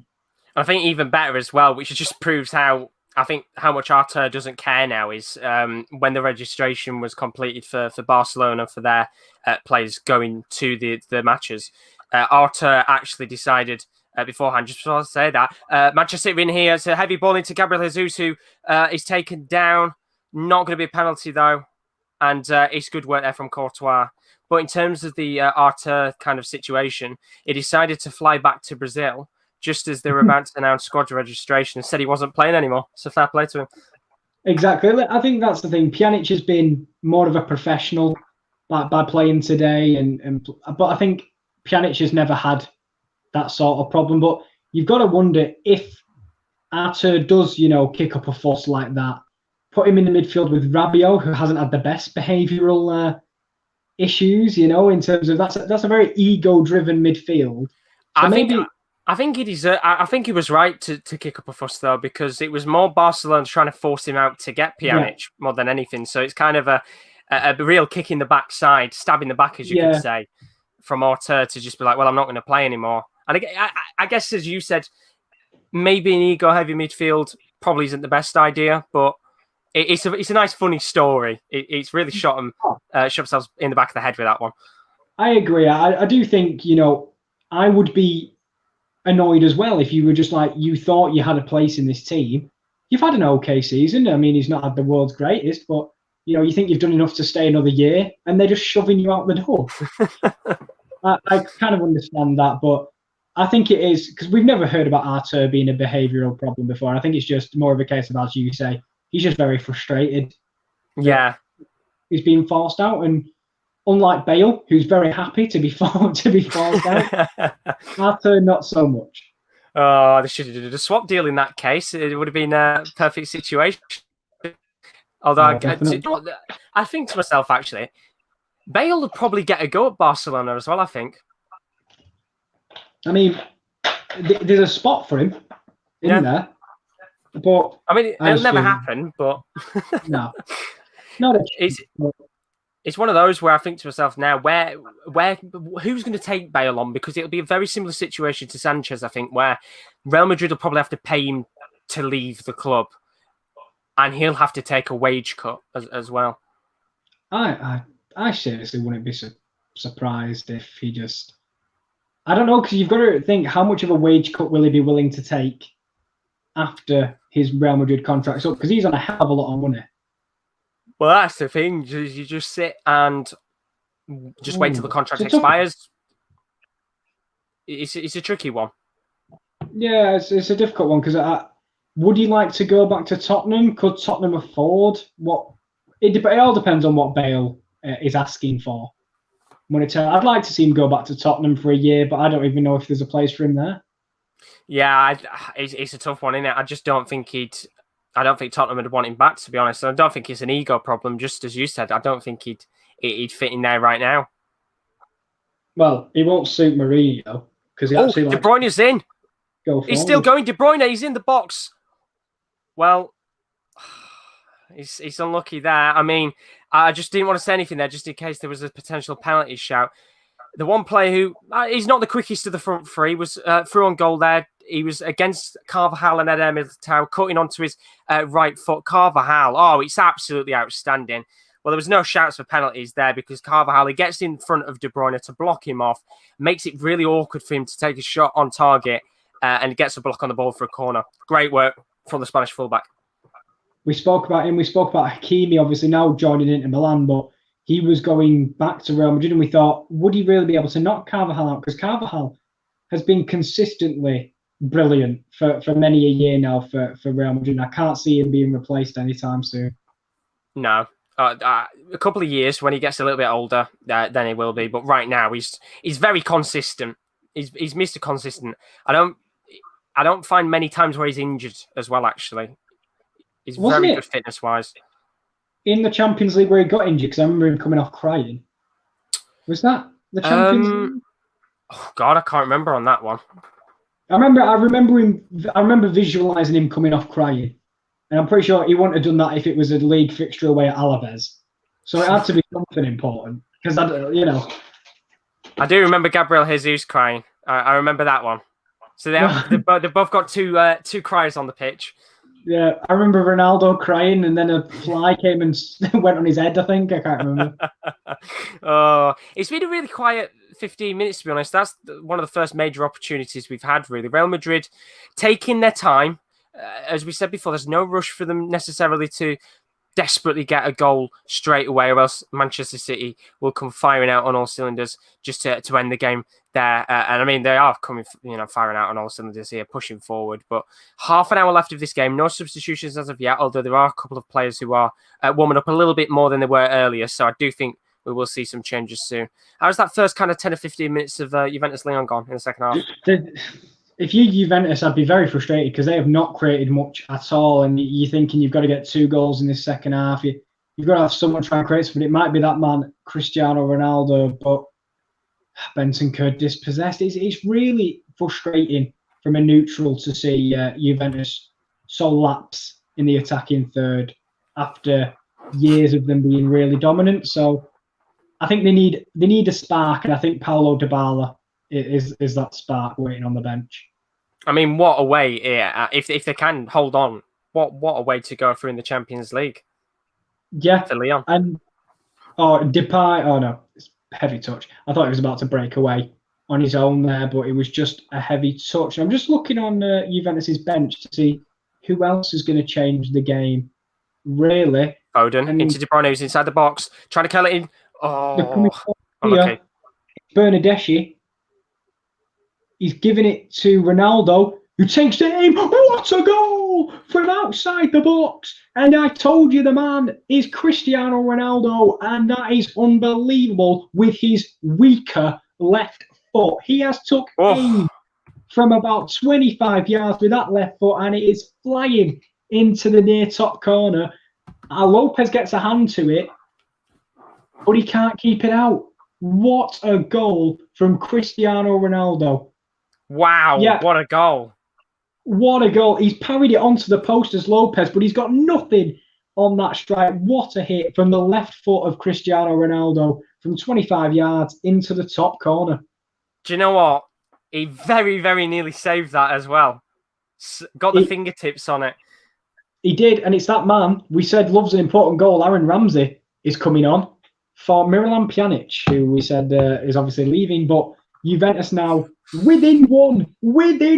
Oh, game changer. It's like every time we're talking about one side not really being too good, they get right back in it again. Jesus. And as you've said about changes, there's going to be a change here as well. Marco Asensio, who will be appearing in his first Champions League game of the season, of course, was out injured for around a year, to be honest, with a very, very serious injury he picked up. He's now back. And I didn't get to see there who he's been substituted off for, but he's on the pitch. And I would assume, actually, from what it looks like, Rodrigo has come off. So Asensio comes on for Rodrigo. Change at the back for Lyon. Jason Denayer has been replaced by Joachim Andersen. So it's a like-for-like sub. I don't know if Denayer is carrying a knock or not, because it seems strange to sub off one of your centre-backs and it not be Marcal, who's Benzema. more of a full-back. Still going through on goal. Benzema. Oh, got a corner here. Good chance for Benzema to get through. He's been quiet, but in a good, quiet way. He's making the most of his chances. He's having small opportunities. And when he gets that ball, he's taking his time and really testing that back line. Corner was taken. Nothing to come of it. The replay there, a little bit too long to be able to see what actually happened with that corner. But this Man City defence needs to watch out, because those few chances that Benzema is having tonight, he's looking very, very dangerous. And you give him time and you give him space, it might get an equaliser in this match, but it's still 1-1 right now. But Juventus, they've got to go for it now. Half an hour left. If the first two were fortunate, that was pure class from Cristiano Ronaldo, and he's been doing it for years as well. Unbelievable goal. Outstanding goal to come off the inside of the post as well. Fair play. Absolutely unbelievable goal. And obviously we say Lopez got a hand to it, but and that's his weaker foot. That's the worst one. Oh, is he going to do it again? I said last year against Atletico Madrid, he scored 3 goals to take them through the round of 16 in the second leg. There were 2 goals down in that one. There were 2 goals down in this one within the first kind of 15 minutes. And he only needs one more for the hat-trick to get another Champions League ball. And Real Madrid are in here. Asensio, he's flicked it onto Benzema, who's got to hit it, surely. He's taken too much time, but he takes the shot, and it's straight to the hands of Edison. And, well, you've got to take the opportunity on the volley there, in my opinion. Looking at the replay now, had he have taken just a volley, taken it straight on, Edison was off his line a little bit, and I think that would have gone into the back of the net. He takes the touch, moves it onto his left foot, tries to curl it round Edison. It's too close to Edison, who can just pick it up comfortably. And it was lovely work from Asensio there to just flick it onto Benzema and kind of surprise Edison, who thought that Asensio was going to go through on goal. And, well, they're looking a little bit more dangerous now, Real Madrid. It was almost 3 for Juventus. I'm not sure if Bonucci, De Ligt is just in front of him, so maybe that takes his eye off the ball a little bit. There was a corner in by Bernardeschi. Both centre-backs were going through it. It went over De Ligt, fell to Bonucci. He's got to be doing better there as his header goes past the post. Unlucky. 2-1 still in that game, 1-1 in this one. 25 minutes left of this match. Maybe just a little bit less than half an hour in the other game. Yeah, and, 27 minutes, yeah. 27 minutes. Of course, you'll have probably another drinks break potentially to come up as well. Bernardo Silva is coming on in this match. I think Phil Foden is going to come off here. He's been a little bit more quiet in this second half. But we'll have to find out in a very short moment. I was going to say, what do you think? Because it was a big thing for him to start tonight. Has he been worthy of a start, or do you think Bernardo or Riyad would have been a little bit more? Oh, they're in the box. 2 seconds. Sterling, what a save! Oh, it's a massive save from Courtois. Oh, it's an absolute clutch save. Just as I was about to say about Phil Foden, there's some lovely work between Foden, Gundogan and De Bruyne. And what an outstanding save that is. It's actually Jesus who dances around, somehow takes a shot on as he's about to fall over. Courtois with a reactionary save. He's hit that with some power. He's able to tip it over the goal, and that is an absolutely world-class save from Courtois. And Foden, he's been good tonight, I think. But the second half, it's been a little bit more tighter, I think. So it's probably a good idea to bring on Bernardo Silva. But that first half, it was causing real problems for that Real Madrid defence. And I think he's doing quite good tonight. Fair play to him. It's a big game for him. And no doubt, I think, for a young kid like him, he will have been very, very nervous, coming up against probably stars that he watched a couple of years ago as a kid. Yeah. So I'll give him credit. Good performance from him tonight. Yeah, that's fair enough. And, he's made enough of a mark on his biggest game of his career, really. Yeah, and I think as it gets more gritty as the game goes on, you're going to want to bring on an extra big forward, which in fact it is actually Foden who's coming off now for Bernardo Silva. Oh, sorry, I just wanted to cut in there, so my apologies. Alexander played a lovely ball in behind the fullback where Rabiot, a bit more advanced Rabiot this half, and he tried to do a nice curl ball across the box, but Joachim Andersen's there. And Lyon are countering, but I don't think it's going to come to anything because he's going extremely wide, so I'll probably leave that there. But yeah, he's come off Guardiola, giving him a pat on the back there. Good little performance from him. And I think it's just bringing on an extra player with a bit more edge. It's really tight, and I think City need another goal in this just to not necessarily end the game, but to make it much more harder for Madrid right now. There is 2 subs for Lyon. It's Jeff Rennie Adelaide, who would have missed the second leg as well last time. He missed the first, of course. He was really good at the start of the year for Lyon, but obviously a really bad injury along with him. And also Moussa Dembele is coming on, as we talked about earlier. If they just want to start counter-attacks, it's going to be better with Rennie Adelaide creating the chances and Moussa Dembele coming on. I think coming off his Tokwe Kambi, and I can't see who the other one is.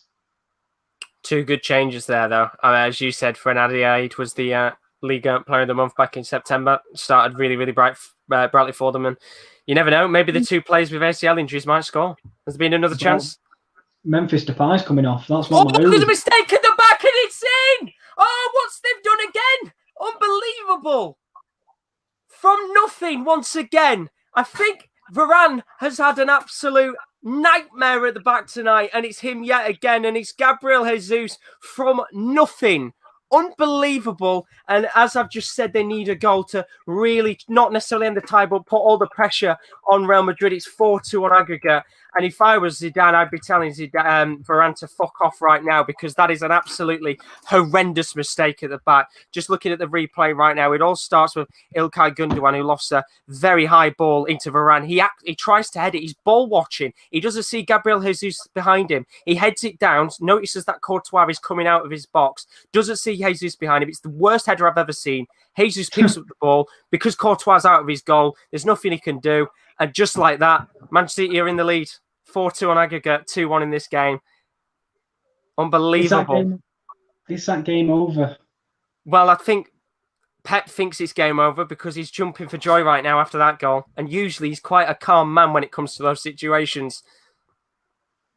I can't believe it's all come from Real Madrid just being architects of their own downfall, really. And that's the thing. It's come out of absolutely nothing. You know, the first goal out of nowhere, this one, they were looking really good for 10 or 15 minutes. And then Varane makes a mistake. Although Real Madrid, they're in the box now. Could be a chance here for Asensio. It's Carvajal. Now to Asensio. If they can get a goal here, it's back to square one again. He's lofted it towards Benzema. Edison's had to come out and make a save. Benzema's kept it in place somehow. I don't know how he's done that. Lofted back in towards Carvajal. Modric gets the ball. Great save from Edison. And it's cleared away. Oh, it's going to be end-to-end now in this final 20 minutes. Hold on to your hats and hold on to it literally, Kieran. I was about to say that. Thank you very much. They need 2 now. And it's a more point-blank range from Higuain, and he's headed it over. He's got to do better. He's an experienced, seasoned striker. And Cristiano Ronaldo does well on the left. He loves chucks a few step-overs in onto his left, chips it into the box, and Higuain needs to head that on target in the centre of the box. Carvajal lofts it in. It's a short cross. Edison gets the ball. Oh, bloody hell. I just can't believe the mistake there from Varane. It's one of those, Kieran, where he's really worth a watch. He's ball watching. Jesus is right behind him. If he just looks to his right, sees Jesus is there, take a touch, calm it down. I don't know why he's going for a risky header like that. And, well, if this game does end 2-1, it might be 3-1 potentially here because Sterling's through. It's 3-on-2. He's laid it off for Bernardo Silva, who dances. Still going. Bernardo Silva takes the shot on corner for Man City. Sorry, there's some substitutions here. Juan Cuadrado looks very angry that he's being taken off, but Danilo's coming on for Juan Cuadrado, and someone is being replaced by Paulo Dybala. So we will see Paulo Dybala, and that might have been Higuain's last chance. And that's a big, big player to bring on. No, Bernardeschi is off for Dybala, so they've got Dybala, Higuain, and Ronaldo because they still need one goal. As good as Ronaldo's second goal was, it still needs one more. I say it could all be for nothing here. We've got a corner for Man City. De Bruyne's lofting it into the box. Jesus gets his head onto it, but this time Asensio is there to clear. Cancelo actually gets it back. Bit of a poor clearance there from Asensio. Walker, they're going to take their time here and play it back. My Lord. Ooh, I mean, Zidane was frustrated, absolutely fuming. You don't see Zidane go red, but he was at boiling point there. Oh, Sterling goes down. No penalty. I'd say, well, I'm not surprised, though, because defensive errors may have really cost his team. It's crazy, though. And once again, it just proves how much of a loss that Ramos has been tonight. Good save from Courtois. Once again, Kyle Walker going for his pretty much yearly long-range effort again. He lays it low this time rather than going high, and Courtois has to make a save. And I've got to say, I know I said Courtois has been good tonight. Those goals just simply aren't his fault. There's nothing he can do in a situation. You know, he's come out because I think he can quite clearly see that Varane's ball watching, and it's very, very unlucky for him there. Well, there's nothing he can do. I think I spoke about this last night. It was Kevin Trapp for Eintracht Frankfurt. He couldn't have done any more in his performance, but the rest of it's not a one-man team. No. So the rest of them need to step up. And some of the saves he made last night were absolutely outstanding. It's just as you said, it's a shame that the team didn't really, pick up their performance. And while it's pretty much the same situation here, Courtois made a couple of very, very good saves. Manchester City could easily have had 3 or 4 here tonight, and it's all been Varane, to be honest, with the issues. And they're just looking back here at the Sterling foul. I don't know whether they're coming back to it actually or not, but I mean, you could say there's a potential shout for a penalty. Carvajal gets none of the ball. His laces do actually touch Sterling, but no penalty or anything has been given. And I assume it's just BT Sport having a quick check back at that potential penalty shout. Yeah, they've probably got their own ref in. Is it Peter Walton or something like that? They've probably got him to come in. Usually. Is this a penalty, Peter? Yes. Right, thank you, Peter. I know. I think was it yesterday on one of the games? He got like some book out. It's about one of the handball decisions, and one of the referees got the book out, didn't he? Oh yeah, it was about the offside thing. I'm just like, yeah, but you're going to say that because you're a former ref. You've got to defend them. Exactly. What's it called? Like referees club or something like that. Yeah. Do you know what? That was a great effort from Kyle Walker because it was going into the bottom left-hand corner. There's another mistake at the back. What the fuck is going on with this defence tonight? It's Varane again for the third time. He's tried to lay it off to Courtois. It's a really, really slow ball, and Jesus is running onto it, and Courtois had to smash it in a way. And I tell you what, I don't think that's the only thing Courtois will want to smash tonight. I think he'll want to punch Varane because he's been awful. And if I was Zidane, I'd just take him off. If Nacho Fernandez or someone is on the bench, just take him off right now because he's having an absolute stinker. And I'll tell you what, when we talked about the starting 11, we thought, how's Militao going to fit in? Not how's Varane going to perform. Jesus, and Militao's probably been their best of the two centre-backs by a country mile. Jesus. Unbelievable. They're in the box again. He's Cancelo. He's dancing. And Militao can clear. And he's been really, really good tonight. Really good tonight. He's the same situation with Courtois again. Just one player's let them down, unfortunately. And in fact, actually, I'll say as well, I think Eden Hazard's been really poor tonight. I'd take him. I'd have took him off, to be honest, rather than Rodrigo. Yes. That's the thing. You've got to have 11 players firing to get back into the game. And for me, it seems like there's been too many passengers for Real Madrid from my point of view, and from what I'm hearing. Just seems like some people are breezing through the game. It's not their most important game of the season, which is bizarre because it is. Yeah, exactly. I think Benzema's been great. Carvajal's had a couple of good defensive periods. Militao's been all right. When you've got somebody who's made nearly cost them 3 goals, Hazard's not really done anything. The midfield's been quiet, but there's been a couple of good passes from Modric going towards Benzema. It's just, as you said before, it's individuals that are the issue right now. Yeah, definitely. There is a corner here. I'm not sure if they're going to go short. 15 minutes to go in this one. We still need a goal for Juventus. You still need 2 for Real Madrid for them to have to go through. Dybala's going to take the corner. Ronaldo's head. Oh, he's headed it over. It was a free header. And for the man who's had a stunning performance tonight, he's got to do better with that. Time's running out. About 15 minutes left, about 20 maybe for yours. There's no one within 5 yards of him. Anderson loses him. Ball watching. Free header. And he's got too much height on the header and it's over. It was too central. I think Lopez would have had it covered. But still, he's got to at least get it on target. Modric, Mendy, Benzema. Benzema coming really, really deep tonight, actually.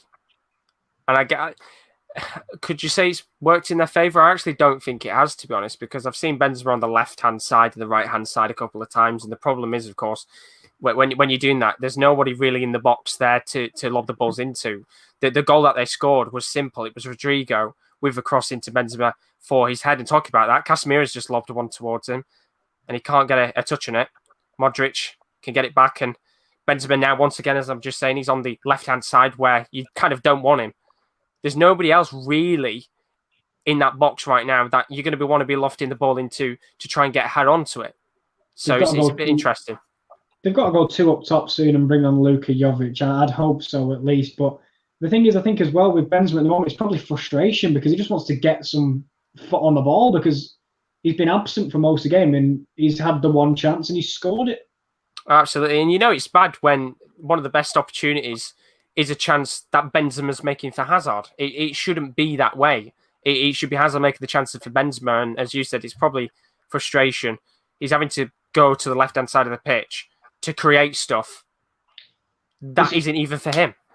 It's one of them. I think he's just feeling now if he's got to drag his team through, he's going to do anything he can to try and kind of do it himself, really, if he doesn't believe that anyone can help him. So I think it was very similar with early in this half. Cristiano Ronaldo was dropping a little bit deeper to try and get his feet on the balls because no one else was helping him. And I said he looked absent up front, but when you've got a man like Ronaldo, you've always got a chance in the game. And that's what's proven it tonight. But there's a lot of space on the right here for Dubois. Gets a lovely ball in. And Dembele's headed it. It's fell back free. Dembele cleared. There is calls for handball and they are hounding the ref. Oh, question is he going to give into it? Well, he's not giving into it yet, but VAR will check this. That would be massive. Dembele challenged the keeper, Chesney. I'm just looking at it now. Leo Dubois' ball in. Dembele gets there first. Crocker goes to head it across. That's never handball. That's not handball. At all. You can hound the referee all they like, but it's pointless now, isn't it, really, when you hound the referee because of VAR? I mean, although for the first 2 goals, technically not speaking for those 2, but it clears up the decisions. There's a challenge after that. It's not been given because I can see Cornet's fuming. But basically, Dembele went to kick the ball, but someone got there first, and he may have come through the ankle to get the ball, but it's definitely not a penalty. And the ref has said it's a corner. Cornet's not happy, but it's just, what can you do? That's the way it goes, isn't it, really? I think he's being booked. Real Madrid again. It's poor pass there from Modric, who tries to get back to make up for his mistake. And if I was you, I'd agree with what you said. Bring Luka Jovic on. So if Benzema is going towards that left-hand side of the field, at least he's got somebody who is kind of a target man that he can whip the ball into. And Modric has gone into the book there as well for his tackle on De Bruyne earlier. So another yellow card there for Real Madrid. It's not too bad. Corner's come in. It's felt a corner on the edge of the box. It's great feet. He's got to go for the strike. It's blocked, but it's ricocheted Dembele. It's at the shot, and it's cleared by Juventus. Lyon still playing some pressure, which they don't need to do, but they are doing. Another change, Man City. David Silva's come on. Raheem Sterling's come off. Ooh. So that's an interesting one. I don't know what they're going to do in terms of the system now, because I'd assume... Is David Silva playing off the left? Just trying to see what's happened. It looks like he is playing off the left, which is an interesting choice. I mean, I guess he's a technical midfielder who can keep the ball, so they just want to keep the ball rather than go in for any more goals now. I'd probably more. I think they just want to kind of see it out because Real Madrid need 2. And just as you say that, they're coming for on goal here. Good pass. Is that David Yes. Silva on the ball? It is indeed, trying to cut in and get a goal within a minute of coming on. And it's cleared away by Militao. And the substitutions that we asked for are coming on. 3 subs. One of them is Valverde. Another one of them is Lukijovic, who's coming on. There is another player coming on too, but he was down on the floor, so I couldn't see who it specifically was. But Zidane's got to go for it now. Alexandro has done absolutely brilliantly. Dancing to on the left. It's fell to Ronaldo. It's blocked by Joaquin Mendes. I've got to admit, Alexandro has been fantastic going forward tonight. He really has. That's because he's been playing 2 positions. He's been playing left back and right back. Yeah, that's it. He's all over the pitch. Zidane does not look happy right now. And to be fair, Pep doesn't look too happy either. But it's been a pretty decent performance for him so far. And the 3 changes are coming on here. Lucas Vazquez is coming on as well. So Valverde, Jovic, and Vazquez coming on. Carvajal is one of the players coming off. He's coming off for Vazquez. So they are really, really going for it now. Luka Modric is coming off as well for Valverde. And then I would assume Casemiro might come off as well here for the other striker. Just wait and find out here to see who it is. So that's Valverde for Modric. And that final change to see Luka Jovic come on with the 2 strikers is going to be... They're taking their time here to get the names up on the board. Eden Hazard is coming off. It's about time, but there's a ball in behind here to Ronaldo, who's kept it well. It's fell to Dybala. It's a poor strike. Oh, it's a poor strike, and it's infuriating for Juventus now. Time's running out. Time is running out, and time's running out for Real Madrid as well. A good change there with Eden Hazard coming off, being really poor tonight. Very, very poor. He's hit long towards Benzema. Can't take a touch. And Edison can get the ball back. And to be honest, there's not been a great deal of stuff for Edison to do tonight. Had the odd save or 2 to make here and there, but this Real Madrid side have been fairly quiet in this 80 minutes. Slight worry for Juventus at the moment is that Dybala is running with a little bit of a limp. You'd hope that's not the strain coming back, and hopefully he's going to stay on though. It doesn't seem to be. It hasn't immobilized him. He's still moving, but a bit gingerly. Not good. He's been on the pitch for about 10, 15 minutes now, maybe a little bit more. Yeah, I think if it was down to Sarri, he wouldn't have wanted to bring him on tonight. But when the players on the job aren't doing players on the pitch aren't doing their job, should I say? He needed to. Yeah, he's kicked the ball out. He's not good. He's kicked the ball out. So. Oh, wow. That's not good at all. He looks really heartbroken, to be honest. And that's not good at all. As you said, probably didn't want to bring him on, but has had to. And just as well when you think maybe he could be a difference maker in the game. Yeah, that's really poor. No, he couldn't continue. He's kicked the ball off. I don't know what they're going to do, but he is not. Clearly doesn't believe he can continue. They're bringing on... Sorry, I'm going to have to move my camera here. It's all right. Marco Olivieri. I don't know who that is. I'll be honest. I'm not going to lie. I don't know either, to be honest.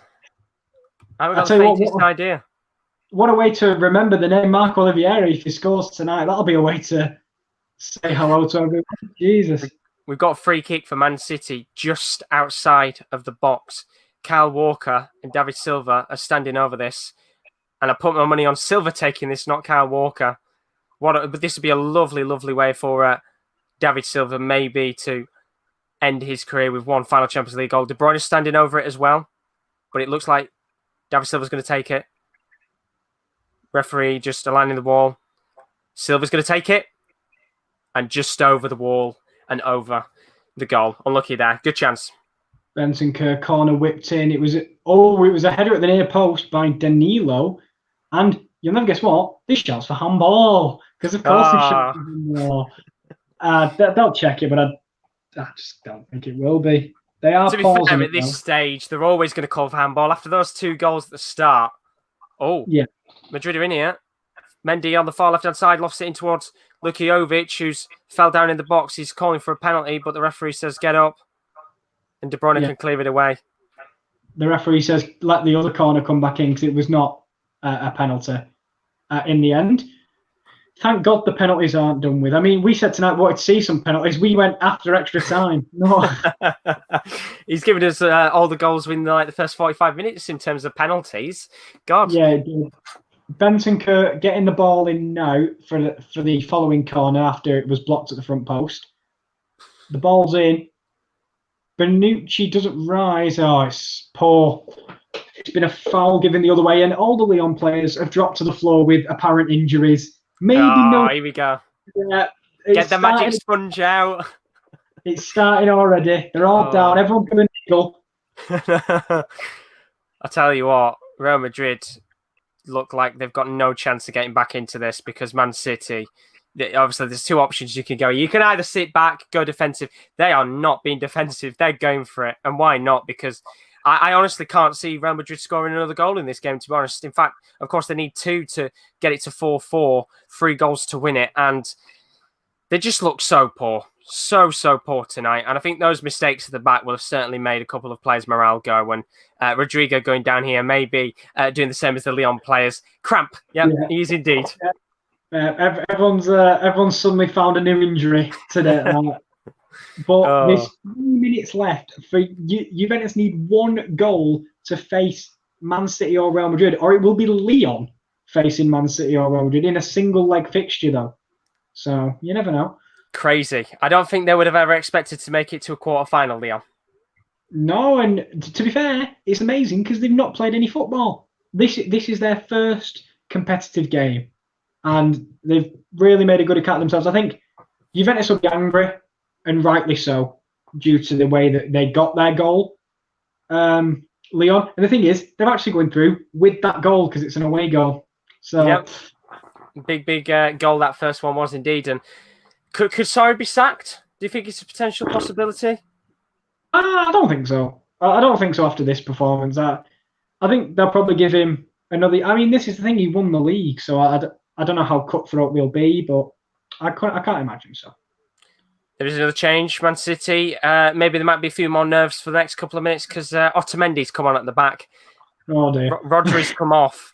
So might get a little bit more nerve-wracking right now. Fernandinho's moved back up to a CDM position. And Real Madrid coming forward here. Ferland Mendy, who's probably done more on the left-hand side tonight than Eden Hazard has, which just proves how bad the Belgians been today. Lofts into the box. It's in there for Asensio, and he just can't keep it in. Unlucky. Just lacking that edge tonight in the attack, Real Madrid. Yeah, definitely so. And it's that time as well. We say players going down for injuries. It's corner time because the right corner of Lyon, they're just trying to keep the ball in there. And they look like they're going to get a sub ready as well. They're doing everything, you know. Did you have a drinks break as well, by the way? Yes, we did, yeah. We did, yeah, earlier in the half. In the book of time wasting, Lyon are doing it all, but they're coming now. Danilo, he's been cynically fouled. And that's going to be a yellow for Marcel. I told you that they are experts in time wasting. Chris is back. He says, I'm back, lads. Switch City game off now. That tie's done. Ronaldo will see a hat-trick later on. Bookmark this. I'm going to keep that there. Wait, still time left. About 5 or so minutes. Maybe a bit more with additional time. But with a couple of minutes left of this game between Man City and Real Madrid, I would assume maybe there'll be 3 minutes of additional time. The board is going up now. 4 minutes of additional time for Real Madrid to do the unthinkable. But Manchester City, what a performance it's been tonight. And you said at the beginning, if they're going to want to go and win this, they're going to have to face some tough teams. And tonight they've really, really proved. And even that first fixture, they've proved that they can beat the big teams. I said that banking on the fact that Juve would probably make it through, but they might get Lyon, which is much more fortunate for them. Because I much prefer playing Lyon rather than Juventus, I would say, definitely. And a semi-final potentially for them if they can get through that game against Lyon, which when you think of it on a one-legged basis, you'd probably think Man City would walk all over them. Who, Juventus or Lyon? Lyon. Yeah. I think they would. We've seen it before. Did they not play them in the group stages? Not this year, but a year ago. I think so. I'm pretty sure, because I think... I know we get the usual yearly fixture against Shakhtar, but I can't. Yes. I think they played them last year. Group stage, of the UEFA Champions League in 2018. Lyon won at the Etihad, and they drew at Lyon's ground. So maybe that's going to play on the mind, maybe. But potentially, you never know. I mean, I think Man City are probably much more ruthless than Juventus are at this current stage. Well, yeah, they've spent lots since that time, and they've become a different team since that time. So, Thiago Mendes is coming on for Hassem Aouar, and Dio Dubois is off for Kenny Tete. 6 minutes added on now. That's what Chris has just said. Interesting. It's nerve-wracking now in that game. It is indeed, but I just don't see. I don't want to say that. I don't know what's going to happen, actually. We've got 2 minutes left of this one. Man City just taking their time, still attacking. Of course, Real Madrid, even if they do score at this stage, it really doesn't mean anything. They'd have to score 2 goals to make it 4-4, and even then it really wouldn't be enough for them. And what a fantastic performance it's been tonight for Manchester City. Great game, and give them credit. I mean, the Varane mistakes were absolutely terrible, and no doubt when he goes back into the dressing room, he's going to have a very angry Zidane on his case. But in terms of the actual Man City performance, it's been outstanding. It's a free kick on the edge of the box. It's Marcelo that's giving it away. Higuain could hold up play, but he is tripped by the now captain of Lyon, since a substitute was made. I think Aouar gave up the captain's armband to... it was originally Memphis, who then gave it to Aouar, who's now giving it to Marcelo. So we've had all the captains. Just passing that around, innit? Nobody wants to be the captain tonight. God.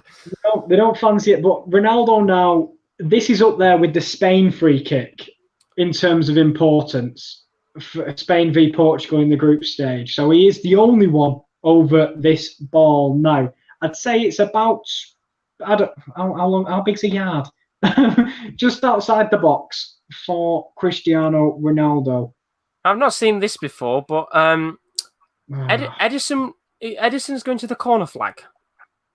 Oh, I've never seen that. I've never seen that before. He was walking towards the corner flag with the ball. Nobody was really going to him, which just proves how much Real Madrid think this tie is well and truly done. And then he's just smashed it all the way back to Courtois. And as that happens, they might have one more chance here to score another goal and just really not make it embarrassing for Real Madrid, but really just show how well they've done tonight. And it's going to be Bernardo Silva. They're going to pass it back. And 10 seconds left of this game. It's been a great performance tonight. Well done, Manchester City. And honestly, with the way it's looking, if anything changes with that Juventus-Lyon game, they've been gifted an absolutely quality tie. They would not be disappointed with who they've got. And the full-time whistle is blown. Real Madrid are out. Manchester City with a 2-1 victory. And with that result, it looks like they could be facing Lyon. 3 minutes to go in this one. Marcelo headed the resulting free kick over the bar. Josh, I'm presuming you've turned on this game now. I have indeed. I just want to make sure that you're not ahead of me. That's my only issue. But I'm at 3:28. You're 1 second ahead, so I'm gonna have to. This is. Let me do the coverage while I'm going to sit back and relax. And there's a long ball up there, but Marcelo's gonna. Well, I thought he's very angry at Anthony Lopez, and rightly so, because I don't know why he's not come and claimed that ball. I don't know if you agree there, but he looks absolutely pissed. Has he had a good game tonight? Because it sounds like he's done a lot of defensive work. I think all the defenders need to, really take credit for their performance tonight. They've kept the chances minimal, so I'd say he's had a decent game. But look at that, he's now got an injury. And I think Lopez has gone down as well. Oh. Lyon going through as it stands. They are indeed Alexa, and Chris says Zidane finally eliminated as a manager in the Champions League. Indeed, that's his first loss as a Champions League manager, which is crazy to think, of course. All the games that he's had, the trophies that he's won, it was a poor performance tonight, and Manchester City absolutely deserved it. And a minute half left on the clock. Surely not. Surely not. Surely. I mean, I'm looking now, and Cuadrado looked like he was either praying or crying, one of the two. I'm not sure which. Maybe a bit of both, actually, to be honest. And they're just going to head to the corner flag, surely. Or he's going to trinkle inside, but it's great defending. And I wonder why he didn't go to the corner. Why is he not going? Why is he not going to the corner flag? It's little opportunities like this in the last couple of seconds where we've seen it before. Look at Lucas Moore, for example. against Ajax, where all they had to do was just pass it round, and they didn't. It's a long ball forward there. Anderson clears. It's to Marcal, who's going to hoof it up top, I'm sure. 45 seconds for Juventus now. I don't know what that was by Bonucci. Danilo's got to be a long ball. It is, but it's only as far as Alexandra is making another marauding run late into the game, which credit back heel now to Aaron Ramsey, who's got no one near him. He's gone to Benzema. They're all in the box. There needs to be someone there to lay it off to. It's a throw-in with 15 seconds to go. Danilo, got to get a cross in. Surely, what he is going to get a. Oh, it's shocking. Oh God, that is awful. Surely, where's his whistle? He's not got his whistle out. Usually they've got the whistle in the mouth by now. He hasn't got it out. Ronaldo now. Surely the rest. Surely, where's the whistle? It's not in his mouth. Where is it? Oh, that's it now. That's it now. Moussa Dembele is there with René Adelaide. Thiago Mendes is making a run on the outside. This is it, isn't it? I tell you what, I'd just go and score the third. Don't even go to the corner. Just go for it. Have a shot. Why not? He's going to go to the cut. He's not going to do anything. This is it. Game over. He's got the whistle in his mouth. Yeah, they've got Lyon. And they've done it. Somehow, Man City have still got the easiest tie. Wow. Full credit to Lyon. Full credit to Lyon. I mean, I do want to say that, unfortunately, it's been bad refereeing errors that have caused a real stir in this game, but that should be no credit taken away from Lyon, who defensively were sturdy enough and they kept out that attack of Juventus, and they just weren't good enough tonight, Juventus. They created a few opportunities, but they just weren't good enough, and full credit to Olympique Lyonnais.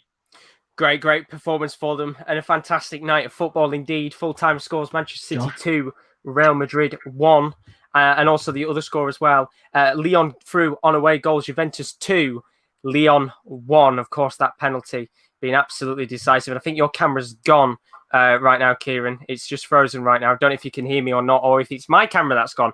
Who knows? So I'm just going to keep talking just in case it isn't mine. But what a fantastic performance tonight, as you perfectly said a moment ago, Kieran.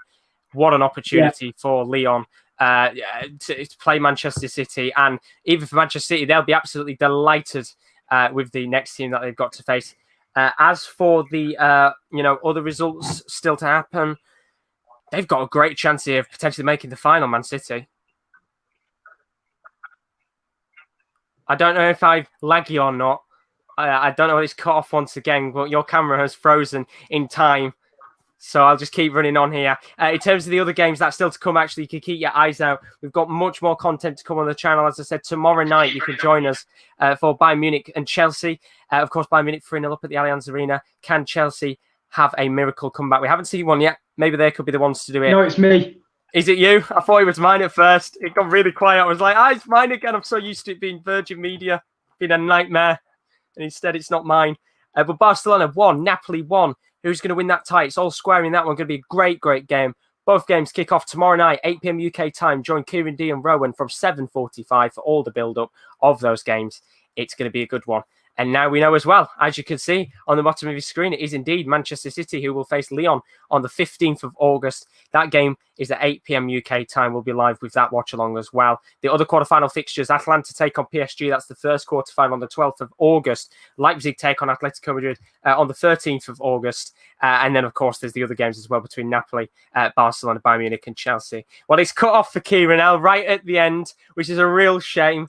So keep your eyes out for those games. We've also got the Europa League coming back in the next couple of days as well. 10th of August, Kieran will be live with Kieran D, both the Kierans together. Inter Milan take on Bayern Leverkusen. Kieran L will be watching that game from 8 p.m. UK time. Kickoff for that, of course. And United take on Copenhagen. KD, the Manchester United fan, will be keeping his eyes on that game.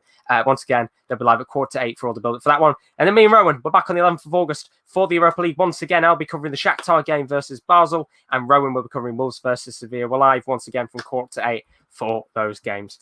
Well, it's a shame because Kieran has vanished. Of course, Virgin Media really destroying us at the end there. I was going to say big thank you to Kieran for joining me again for this. It's been really, really good tonight. We will be back, of course, tomorrow with those Champions League fixtures. Not as necessarily. It'll be Kieran and Dee and Rowan tomorrow for those games. So keep your eyes out. And of course, if you are new as always, do leave a like and a subscription. So thank you very much, Kieran. And thank you very much for everybody who's watching. We'll see you tomorrow from 7:45 UK time for the Festival of Football. See you later.